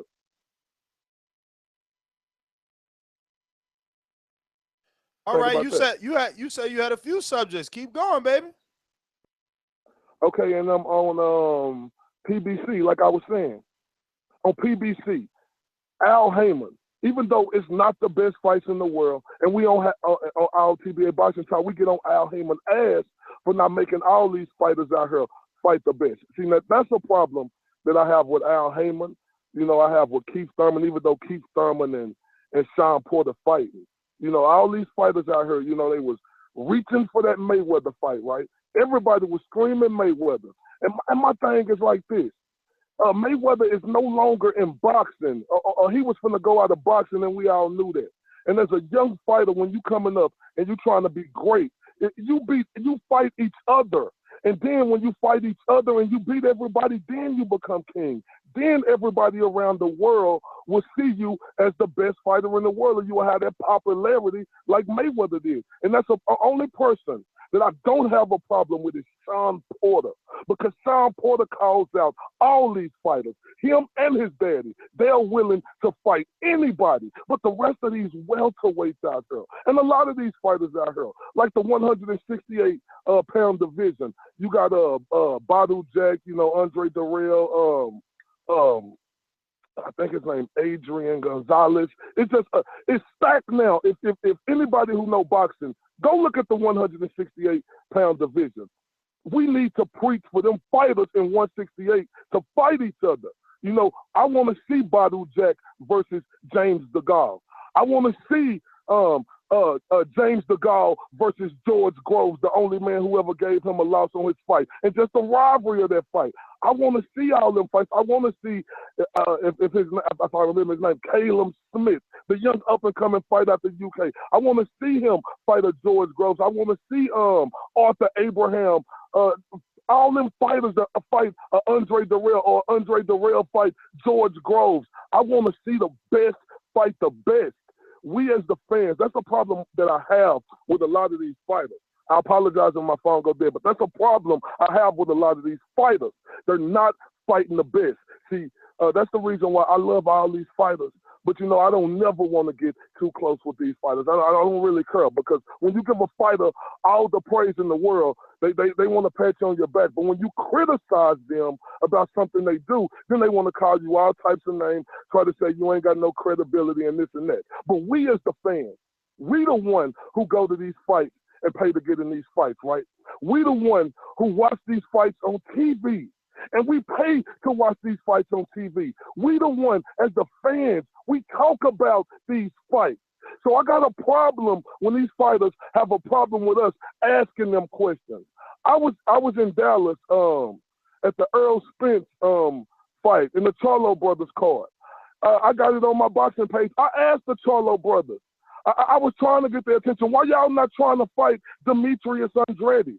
I thought y'all are the best, two of the best fighters in the world at 154. Why are y'all not trying to fight Demetrius Andrade and show that you are the best in the world? I have a problem with them. You know what they told me? They said, bruh, stop it. But, that was my first time just going, to a fight, covering it, for my boxing page, but I'm not letting none of these fighters make it no more, because I'm sick of it. I'm sick of all these fighters cherry picking these lower class opponents and us paying for it. And we have to watch it because we love boxing, but we have to preach the best fight the best. If we don't do that, if we don't ask these fighters the hard questions, boxing is going to continue to have these fights like GGG versus that Dominic Wade. You're going to have fights like that. You're going to have fights like that, and then the public don't have a problem with it. Yeah, but you do. Yeah, that's my motto, the best fight the best. All right, brother, we're going to get to some other callers, but you do got to understand that's part of boxing. They can't always fight the best because they're going to kill each other. Like, they need some in-between fights so that their career lasts a little longer. It would be like slaughter, I guess. I don't know. Santos from Oakland, talk to me. Oklahoma. Santos. Hello. Santo. How you doing, Ness? What's up, Santo? Not much. How's Babe doing? Babe, what's up, babe? How you doing? We can't hear you, babe. I'm doing good. I'm sorry. What's going on? Let me see what's up and talk about the Amir Khan fight. Okay, let's talk about Amir Khan. Maybe Golden Boy was trying to, how Amir Khan's been trying to get a big fight. I was thinking, because, like a week or two back, Oscar had come out with a 90-10 split for Gennady. Maybe when negotiations come back up right after the May fights, he'll be like, well, you know what, Gennady? You fought Dominic Wade on HBO. and we fought Amir Khan on pay-per-view, and look at the numbers we did. Kind of throw numbers at his face and like say, do a 90-10 split. Hopefully, Guinea won't accept it. You know what I mean? I like that. I like that. It's definitely a good negotiation tactic to try and continue to show some sort of pay-per-view trend and force Golovkin Kind of like into a power trip on Golden Boy. Yeah, force Golovkin to take a really bad contract or not take the fight. This way Canelo doesn't have to fight him. You're right. Listen, I'm gonna speed it up just a little because dinner is cooking and I'm smelling it already. Santos, thanks for calling in. We're gonna go to Tito Alvarez. Talk to me. Hey guys, what's going on? Can you hear me? What's up, Tito? Hey, actually, much, man. Tito, hold on. It isn't your go yet. 1 minute. Don't hang up. I'm coming back to you. I gotta go to Skype. Mr. Smartwater on Skype. Yo. Yes. Regarding the Super Bowl, it's either boxing or nothing, baby. That's right, baby. That's right. I told you, Ness. I told you, Ness. About one of the comments. DJ Georgie Porgy, he loves PBC and he loves Al Haymon because PBC is putting on great boxing. If you don't like PBC, then you don't like boxing. And that's all I got. All right, Smartwater. Well, thanks for calling in. That was quick. We'll get back to what we got Tito Alvarez right after this. The Boxing Voice wants your every listening experience to be a great one. So we've partnered with Amazon to give you 1 free month to explore over 100,000 audiobooks. Try something different. If it doesn't work out, no worries. At Audible, you'll have an incredible selection of titles to choose from, including new releases, bestsellers, and exclusives. It's absolutely free, and it's an amazing way to support The Boxing Voice by going to theboxingvoice.com/audible. Tito Alvarez, talk to me. Hey guys, how you doing? What's happening? Not much. Hey, I just kind of wanted to touch on this Al Haymon and PBC thing.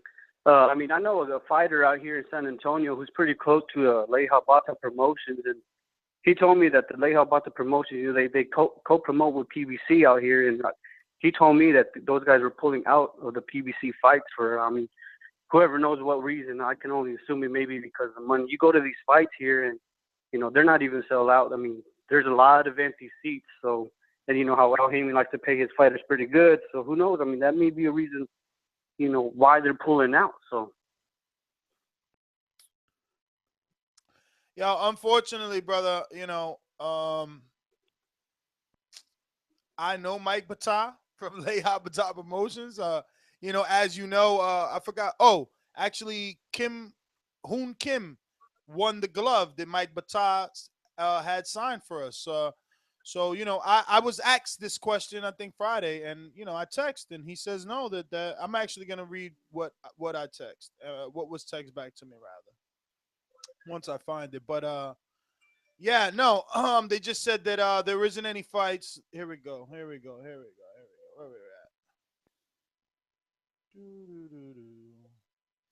I put PBC no longer with Leija Bata. He said, nah, just no fights being offered until April. I put okay. He said, oh, okay. He said, I put okay. He said, those guys change stuff every day. Laugh out loud. I said, cool. Real simple. No, not much detail because, again, there is no threat, but people want to ruffle feathers because they need anarchy. Mm-hmm. Right. Okay. Well, yeah. I mean, that's what he told me, and that's the first thing that came to mind because, like I said, I've been to a couple of these fights, and these fights aren't even really selling out. I mean, cool, man. But January and February are slow months for boxing, anyways. Yeah. Always have been. Always have been. No, and I'm not disputing that the fights aren't selling out, but what we are just trying to remind people is that when PBC said what their mission statement was, they made us aware that they were going to be losing in the first 2 years. Right. Okay. All right. Well, all right, man. Thanks, Tito, for calling in. I'm going to get to what we have, a Skype or a block caller. Hopefully they want to talk. 11111, or if you called in on a block number, that's you. What's up? That's B. What's happening, brother? Cisco Kid from Long Beach. Cisco Kid, what up? Yeah, man. So, you know what? You're gonna have to get back to me. All right, bye. All right.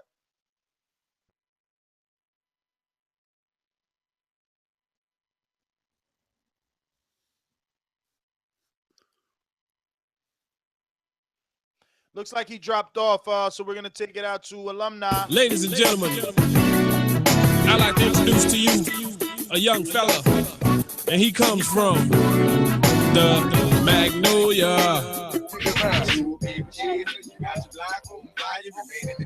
No. Whoa, it's Sam Ness, baby. What's up, B? What's happening? What I'm saying? We out here holding it down. The Super Bowl on and shit, but we ain't tripping. You know what I'm saying? I'm going to look at the game. I ain't going to sit here and rep. I'm going to go look at it, but I got to handle business first, you dig? I made my money, called the truck. Let's get to this boxing now. Let me find out it's halftime, and that's why you calling in, yo. No, man, come on, Ness. We go back too far. My first time calling was Super Bowl night when I first called in, so you already know I'm going to hold it down. Oh, nice. You know what I'm saying? Damn, so you see, Beeb, you were right. We had to be here. It's tradition for some. I'm telling you, bro. It's tradition, man. This my 1 year anniversary calling the show, you dig? So you knew it's your album, bro. But look, man, I want to touch on this. First, let's start with the topic. Let me stay on topic first. You know what I'm saying? Now, I don't understand, bro. I mean, I know the news. Y'all got to report the news and all that or whatever, but it really don't matter to me if they losing money or what's going on. That the fighters getting paid, they want to get in the ring for the money that's being put out there. I mean, from what I'm hearing in my research, they got a lot of fighters that trying to get over there to the PBC to get some of that goddamn money. It's more fights, it's more money being paid over there. You know what I'm saying? It's looking like grass is green on that side. Now, like you said, you know what I'm saying? They did say they were going to lose money on the first 2 years. We all understand that, you know what I'm saying? It's a plan involved, and nobody knows that plan except for Al Haymon. So, you know what I'm saying? Ain't none of us in our head. He don't do no interviews. So, as far as I know, he's a Harvard graduate. So, I mean, I know he ain't doing nothing to lose no goddamn money, so it must be an end game somewhere involved. You know what I'm saying? Either that or he, I don't know, man. Unless you telling me he's just trying to jack these people. You know what I'm saying? These people who invested in him. So I don't know, man. I think he's too smart of a guy to go ahead and take $500 million. You know what I'm saying? And just blow it. You know what I'm saying? It got to be an end game, man. That man too smart, bro. You know what I'm saying? And far as other news, I want to touch on. Y'all heard anything about Kell Brook trying to show up Amir Khan by calling out Triple G? You know what I'm saying? I heard Eddie Hearn and everything was saying that Kell Brook saying he wanted to go ahead and meet Triple G at 155. Y'all think that's possible? Man, I don't know. I seen the headline, but I didn't read it, so I can't even tell you if it's true. Did you read it? I read it. I mean, he said it. He said it, you know what I'm saying? But, you know, I don't know if Triple G going to go down to that way for him. I mean, that would be a better fight than, I mean, anybody else who he would fight. I mean, Kell Brook, he's not a small welterweight. He's really a 154-pounder. Yeah. You know what I'm saying? I'm pretty sure you can make 160. He's a big guy, you know what I'm saying? No, but I like Kell Brook making him come down to 155, but there ain't no money there for Triple G to go to 155 for Kell Brook. If he go down to 155, you don't think so? If they go to Wembley, you don't think they can do nothing at Wembley? Yo, listen, if he go to 155 for Kell Brook, he gonna have to go to 155 for everybody. Kell Brook ain't nobody. He ain't big enough. Yeah, you're right about that. They're gonna start coming out the woodwork. Yeah, everybody will fight him at that way because they're going to try and drain him. No way. Listen, Eno, let me keep it moving, man. We trying to eat. Even though I ate, it ain't my birthday. I got my name on a cake. Mike from New York, talk to me. Yeah, what's going on, y'all? How you doing? What up? Yo, you watching the Super Bowl? I was. But I was like, God damn, I got to call in. But I heard that. I told you. About the investment with Allen joint. Yo, is it halftime? Is it halftime? That's why you called in? Halftime's over. Yeah, and I'm not watching no Beyonce. I'd rather talk about boxing. I wanted to call in earlier, but I couldn't. All right. So talk to me. What about this rumor you said? I just want to say real quick, yo, I don't mind that if Al's losing money because you know what, he put his business and everything on the line for us to try to get us more fights. My thing is, I don't know if y'all noticed that there's a lot of chatter about happy ass journalists who want to see him fail. I don't know if y'all noticed this, but these vultures, man, they be wanting Al to fail like they be like thugging for him like to fail, and they're so happy to report this kind of shit. So I just want to say that there's a lot of people out there in the boxing industry who don't want to see Al succeed, and it's weird because like don't you want more boxing to cover? Mike, let me interview you, Mike. Where did you first hear about this alleged PBC losing money? From a journalist that I don't like. I'm starting to realize I don't like. His name is Steve Kim. Oh, okay. So same person. That's a coincidence. It's clearly a coincidence. This is a coincidence, man. I mean, so and man, he goes hard. He goes hard. No, that's cool. But what about like where did you read it though? How'd you read it? Oh, so pardon my ignorance. I read it off of his Twitter. So you only read it from him. Like you outside of that, you didn't find an article on this story? No, there's no article. I should mind my mouth. No, there's no article that I've read in front of that. No, all I've heard was chatter from folks like him, Doug Fisher from Ring TV. Oh, Dan Rayfield too? Dan Rayfield too? What did Dan say? Oh, okay. That's Dan and I'm not sure if Dan said it, but I wouldn't be shocked if Dan won't come up like a hater too. See, he said. You see what he said? He said he's not sure if Dan said it. You see, because that's what I'm waiting to tie a big name guy to it. Why we can't get a big news publication that said something like this? A lot of people are talking about it, but no one's really given the specifics. Who's a lot of people? Why is a lot of people keep ending in the same name? Dan did tweet something out about it. What did he tweet? Tweeting about Waddell and Reed's losses and trying as a whole, not as boxing, as a whole. But he did write on the top of the tweet, connecting it to the boxing. Yeah, but one. Go ahead, Mike. There's one more dude. Too, but I think he does a show with Steve. His name is Gabriel Montoyo. But he does a show and a website with Steve, I believe. So they're one and the same person, basically. But all these guys are in the same cahoots to like end Al Haymon. So that's like Batman and Robin. Yeah, bro. But that's my time. I just want to chime in. I'll go back later to the whole show, but peace of boxing voice. All right, Mike. Thanks for calling in. That's so funny. It's so funny. Yeah, that's so weird.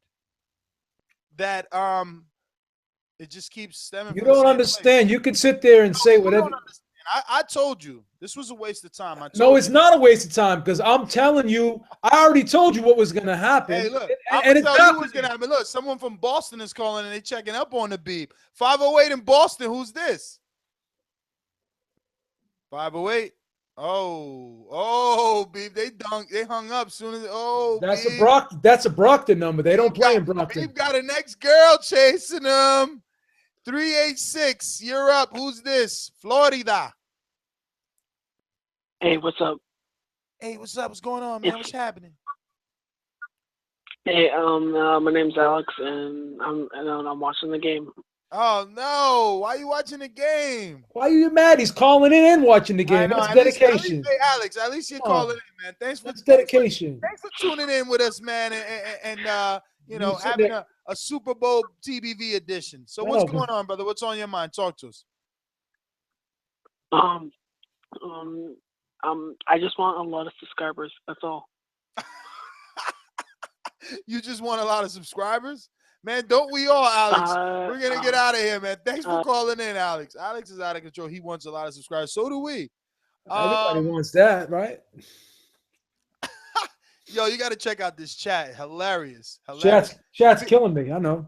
The Beeb didn't listen to me, chat. Be gentle with him. Be gentle with him. Uh-oh, we got my man JD on Skype.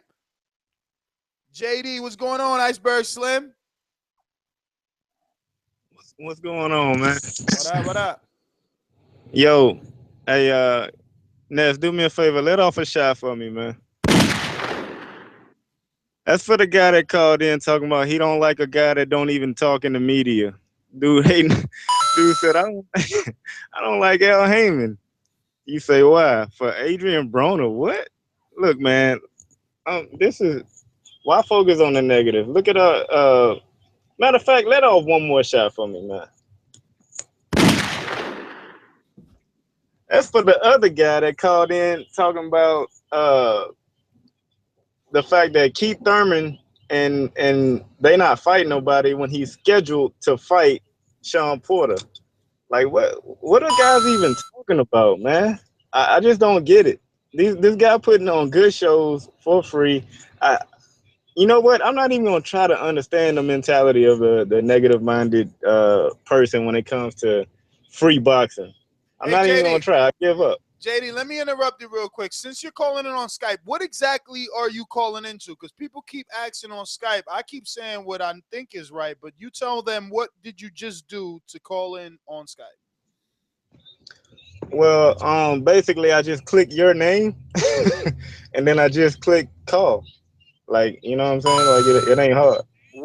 And what name is that, JD? The big name that says Nestor Gibbs. There you go. Boom. Find us on Skype. So it's Nestor Gibbs. That's probably what it is. They probably was checking for the boxing voice. That's what happened. Little Skype class, yeah. Little Skype class. Oops. So hey, JD, yo, man. whoa, what the hell? So JD, do you believe any of these Reddit rumors? Like I said, I'm not focused on that. Like, I'm just focused on the positive, which is we getting good shows. Like, as far as that goes, I don't even care. I know. You see. It don't concern me. That's what I tried to tell Beep. Don't try to tell Ness. Yo, Beep swore to me that this was gonna be the most talked about show in TBV history. Hey Ness, let off one more shot for me, man. That last shot was for all social media accountants of Al Haymon. And I'm out. All right, brother. Thanks for calling. I was doing whatever I could to do a show today because I wanted to do a show. I had to try and sell you on it, brother. No. Listen, I wanted to be here regardless. Listen, this is not a show based on a rumor. I seen that in the chat. This is not based on a rumor. This is debunking a rumor. Yeah, we not necessarily debunking, but just saying, like, listen. Who's Jeffrey 128? Like, that's this is boxing journalism 101. And you know what it is? You know what the moral of this story is? Do your research and get solid facts before you speak. That's all it is. Hold on here. We got one on Skype. RG, Robert Garcia. Now, RG, talk to me. Rebel since birth. It's Rebel since birth, kid. What's good? Yeah, Rebel since birth. There you go. Yeah. All right, man. We're going to break it down like this. I'm a big boxing fan, diehard fan since day one. You first time caller? Yeah. First time caller, man. I was gaming right now. I was going in on my H1Z1 multiplayer, and I saw you went live, so I had to jump in, man. This is my alley right here. I love boxing. All right, but wait a minute, because we got tradition around here. So we got a little intro we normally play for our first time calls, and you get to introduce yourself, just like a real fighter. So give me some enthusiasm, all right? Ladies and gentlemen, making his professional debut. You already know, Rebel Since Birth Gaming. You already know. Hit me up at Twitch. Follow me at Twitch, Rebel Since Birth. Let's go. So talk to us, man. What's on your mind? I like it. All right, man. First off, we're going to do this PBC, man. PBC is the shit right now. Everybody hating on it. Look, man, Top Rank was holding it down for how many years, and nobody mentioned right now that Top Rank had at one point about, let's say, 10 to 20 undefeated boxers, and half of them was from PR, and they were just running this fake bullshit right now where, it was a line of a whole bunch of undefeated fighters, and they were handpicking everybody, bro. This shit was garbage. And then all of them started dropping like flies, and the only one that still was undefeated was Mayweather at the end of the day. Now they don't have nobody else to run with. They try to make a new Mayweather with Tim Bradley. It ain't happening. He don't have the swag. It's over. You know what I'm saying? Pacquiao is on the downslope, so it's over for them. You know what I'm saying? PBC is just killing it right now. They got it on lock, man. I don't know why people mad at them. Top Rank and Golden Boy, they the ones that starting all this chaos. They got their look. You already know. He's Al Haymon. What's his name? This dude. Bob Ohm is an ex-lawyer, so he lawyered up like the dream team. He already know the law, like, so he already got them on deck, crazy, trying to shut him down, crazy. It's a wrap, bro. It's a wrap. The way that they trying to do it, but they can't touch Al Haymon because you know what? His team is crazy strong. So he got money behind him. He got like European money behind him. So many investors, like they can't fuck with him. No, they just hating. That's all it is. Back to matter of fact, let me go to and touch this Canelo fight. And yeah, wait. Hey, yo, you from New York? Yeah, you already know. Where you from in New York? Chip. Where you from in New York? From the Boogie Down. He's from the Boogie Down, right? Well, I gotta be from the Bronx. He's from the Heights. It's the Heights. I don't know. He's from the Heights. He's from the Heights, right? Yeah, nah. Castle Hill all day. Soundview. What up? Soundview. Yo, we got another caller, Castle Hill Gill. Puerto Rican Peter Guns, baby. Castle Hill Gill. Castle Hill Gill. Holding it down, BX, man. We love the boxing out here. All right. Go ahead. Finish that. Go ahead. My bad. All right, now look, Mir Khan.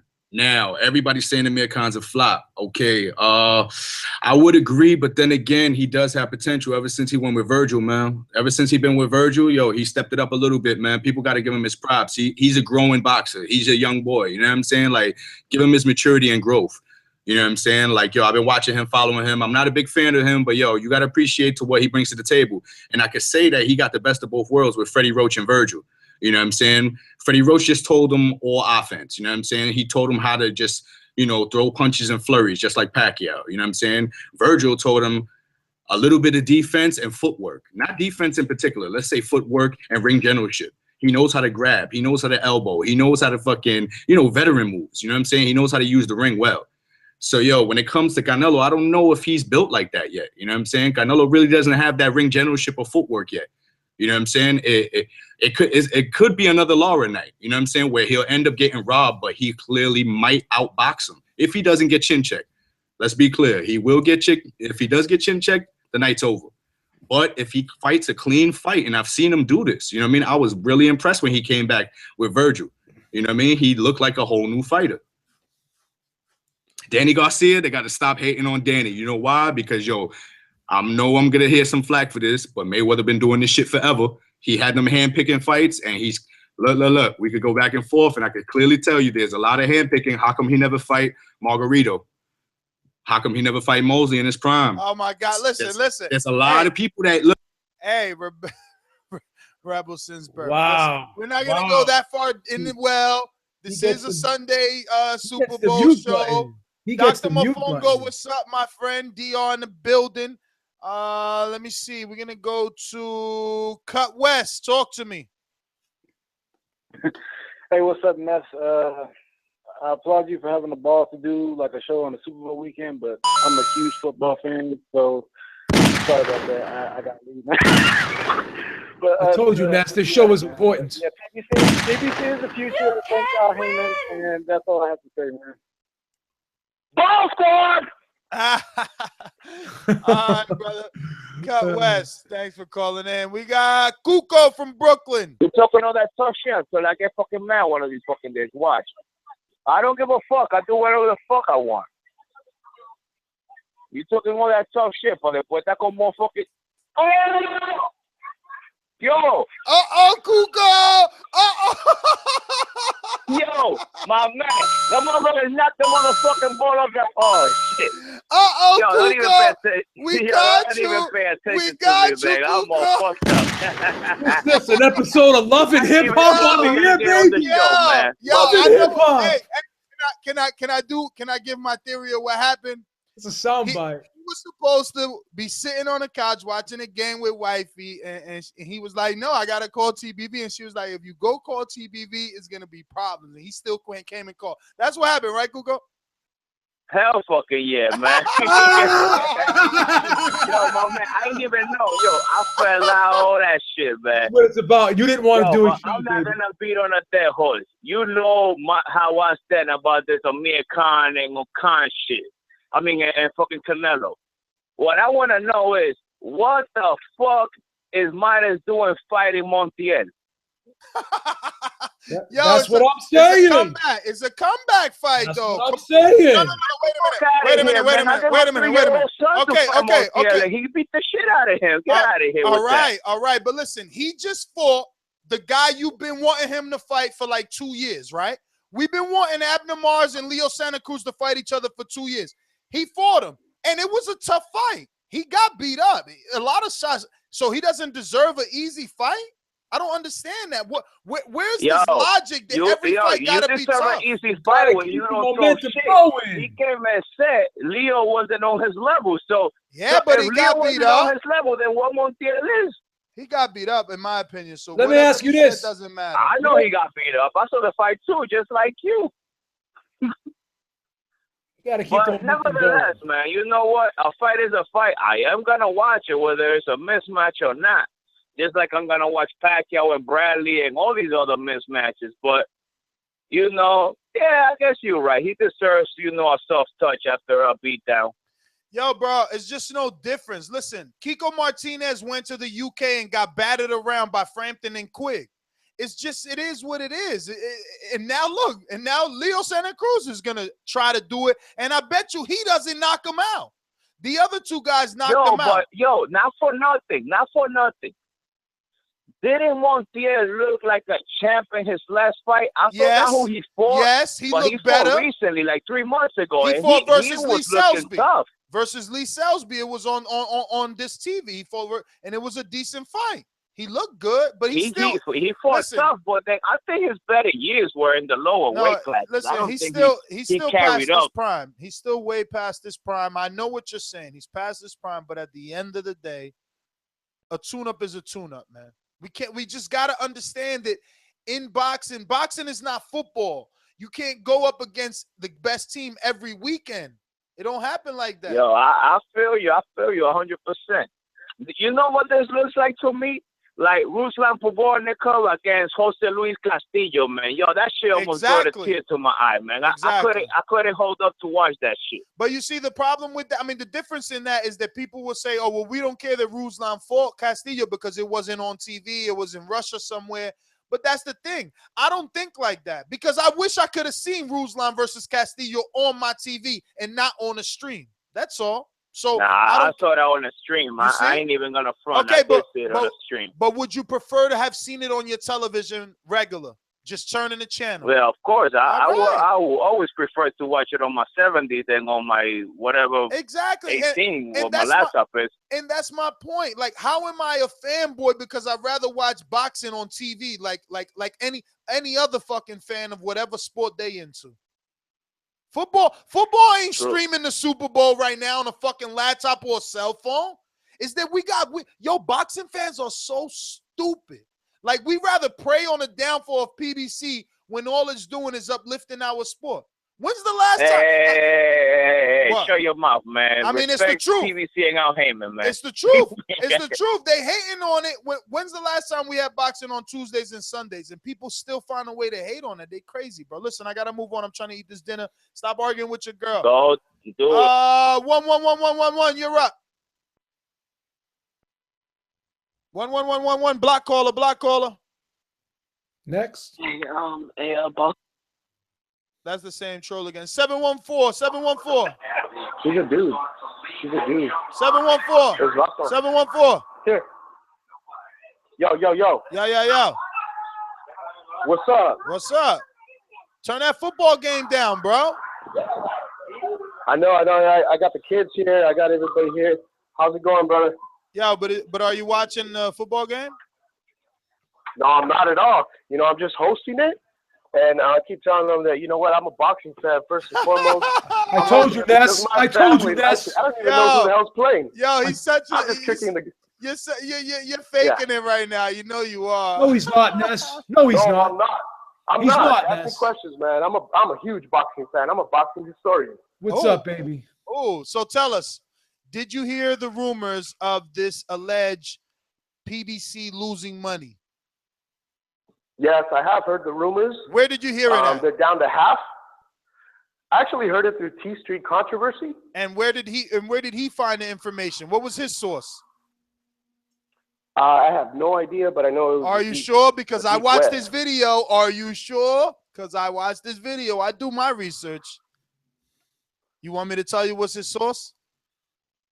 What's the source? The Reddit boxing. Reddit. Yeah. I watched it today. Hey. I watched it today. Yeah, let's use forums. Yeah. You know why they're leaking money? You know why they keep losing money? You mean the people? You mean you know why I someone mean, Al wants Haymon. us to believe Al they're Haymon. losing money? Possibly. I mean, I know it's a rumor. I mean, but because listen, magically the all these leaked numbers they just popped up in Reddit somewhere. They just popped up in Reddit. Yep. They were dropped there by the Boxing Tooth Fairy. At the end of the day, I think PBC is doing a really, really good thing because there's a lot of friends that I had that had nothing to do with boxing. They didn't want nothing to do with boxing until PBC started coming on.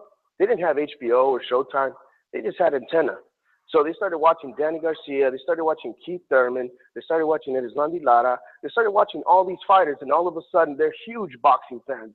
Every time there's any fight comes out now, they got Showtime and HBO now. So it turned them on to that type of I guess, fan addiction. Now they're just, I got like 2 or 3 friends that are just complete boxing fans. Sometimes they'll message me and say, hey, are you watching this fight? Are you doing this? They'll call me during the fight while I'm watching it. You know what I mean? And I think PBC is doing a really good thing. I don't know why, they're losing money, but I can tell you one thing is that they have to go through this ordeal for like 2-3 years. Thank you. In order for the public to really catch on, or at least for the networks to start sponsoring them. Because I know right now, the sponsors, the commercials are not paying the fighters.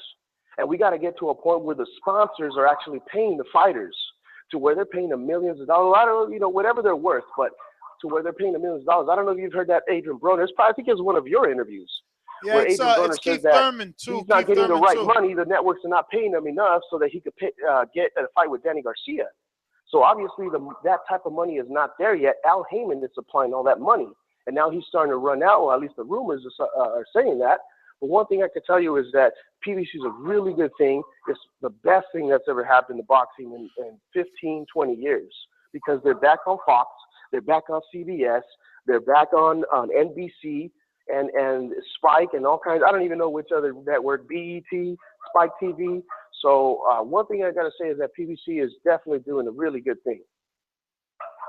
Well, all right, brother. Well, thanks for calling in. I want to go to a comment here in the chat because I don't want this to ever come true and me not have the ability to say this firsthand. Okay, where is it? Where is it?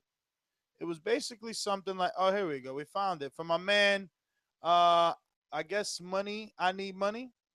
Ness should be more objective. He's going to look like a donkey if it turns out to be true. Well, this is what I have to say to that. If it's true, then I'll believe it. But while it's in a forum, I'll choose not to believe it. If that makes me a donkey for not wanting to believe a post in a forum, well, then I'm a donkey then. But what is that based off of? Because how can anyone know the exact figure of losses? Like they don't, unless you're looking at the books, which nobody has the ability to do. Any reasonable person would kind of suspect that this isn't true. You know what I'm saying? You have to have some type of common sense to put this together. Like, I don't know your personal finances. You've never showed me your checkbook. So then if I come out tomorrow and say, oh, Ness is broke, he lost $300,000. How would I even know that unless I was just making it up or just making an assumption of that? So that's the thing. Like, how can Ness look like a donkey? He's using common sense and he's being a reasonable person. That makes no sense, that comment. I'm sorry. I mean, I don't know. I mean, they're asking me to be objective, but isn't that what I'm doing by not just assuming that something that I read in a forum is 100% fact? I mean, I don't know. I guess. Then Georgie Porgy wants to chime in with his little goofiness in the chat. But again, Georgie, show me the source where you know the numbers. Oh, PBC losing money. How do you? Okay, so I could say Georgie Porgy's losing money because I seen him eating at Mickey D's getting a Happy Meal instead of eating a steak. That doesn't mean anything. PBC losing money. Yo, why's your Georgie do the like like? Hey, George, I'm gonna go. Georgie back on the line. I'm gonna go looking for him, man. Where's Georgie Porgy at? I'm gonna go looking for him. He's ducking you, Beeb. He's not even on the line. He's ducking you. Yo, bro, PBC losing money. Okay, Georgie. Hilarious. Listen, man, look, don't ever say that we don't love you. We do. Jackie Chan, I love you. I love you, Jackie Chan. I don't know what's wrong with you, but you know, God hopefully will work in you and whatever is eating up inside of you that way to make you be so mean and hateful. He's gonna help you with that, my friend. Don't you worry. One day you'll be able to be just like Ness, nice and healthy and strong and this sexy. You know, you won't be shy. You won't hide behind an avatar. No, you'll be you know, brave and willing to put yourself out there like me and B, the way that we do. You know that we're here every day, every show day, no matter what titles, no matter how many times we pick it wrong, we're here to answer the phone lines and take the shit. No matter how many times Georgie says he hates us and that we're Al Haymon lovers and kissing this one's ass, we're still here week after week. Whether there's a PBC fight to be recapped and previewed, or there's a top rank fight to be recapped and previewed, or a Golden Boy fight, we call them all. We love them all. If they're good, they're good. If they're bad, they're bad. We don't care who puts it on. We're going to watch it. Just like you guys are going to watch us, whether you like what we say or you don't like what we say. Because we know what we're talking about, man. Actually, me and B watched the Randy Caballero fight, and you know, for him coming off of a pretty long layoff, he didn't look too bad. At least he got the knockout. No, he didn't look bad. And Frankie Gomez looked bad. I don't know how long they're going to continue to try to push Frankie Gomez. He's not looking well, even with Freddie Roach, and he's been with Roach for forever. I know Oscar has a soft spot for East LA kids, but it is what it is with Gomez. I mean, it's time to feed him to the wolves, 20-0, and not a notable name on his resume. It's time to go. Listen, give up some thumbs up for me and Beeb. I mean, fuck, Beeb is here on Super Bowl Sunday. Super Bowl Sunday. I told Ness that people are going to listen to this show. People are going to watch this show. Thumbs up. And you guys called in. You guys were in the chat. We had some respectable numbers for the live views. I think we did all right today, man. We did all right. And as always, you can follow me at JBeeb1 on Twitter, Joe Beeb on Facebook. Anything you want to ask me. Beeb's on the gram, too. Beeb's on the gram. You want to see Beeb? You want to see a true six-pack? Check out Beeb's Instagram. That's all I'm saying. Yeah, Beeb's on the gram, baby. That's the summer body, but we can get that back in a couple weeks if we had to. Baby. Listen, this weekend was a great. Let me see how much time we got left on this outro, because this weekend was a good weekend for me. Me and my boys, we attacked the garage. You know, and that cycling studio that I told you we're gonna be giving out, Hot Heart Studio, cycling studio in Brooklyn. They donated some gym floor, so now I got the little puzzle floor for my workout room. Always going down. You don't even know. My brother-in-law came through and dropped some LEDs. It's going down. It's almost time to do another video too, because I need that. I need to go for the 20 count on them pull-ups. You know what I'm saying? See that? See the leanness in that? It's like, oh, bring it back. Wait. Come back. Ah! Oh my God, it's crazy over there. It's so crazy, jacked up. I'm telling you. Look at the beep. That's right. Listen, follow me at NSGTO on Twitter, at NSGTO on IG. Follow the weight loss journey. I got to go back running. I got to do a little more running, man. I'm starting to pick up. I need to shout out to Crown Heights, of course. Shout out to my boy, Dr. Dre. We got Dr. Mofongo in there. Joe Lopez, 40 ounce. He's always in there. Joe Lopez, I want to see that video. You do 20 pull-ups. I ain't see that. But I'm trying to get there. Hopefully I'm getting in. No, Georgie, I'm not on PDs. You on cookie? You on cookies? Because you sound like the Cookie Monster. What's happening, people? What you talking about, Ness?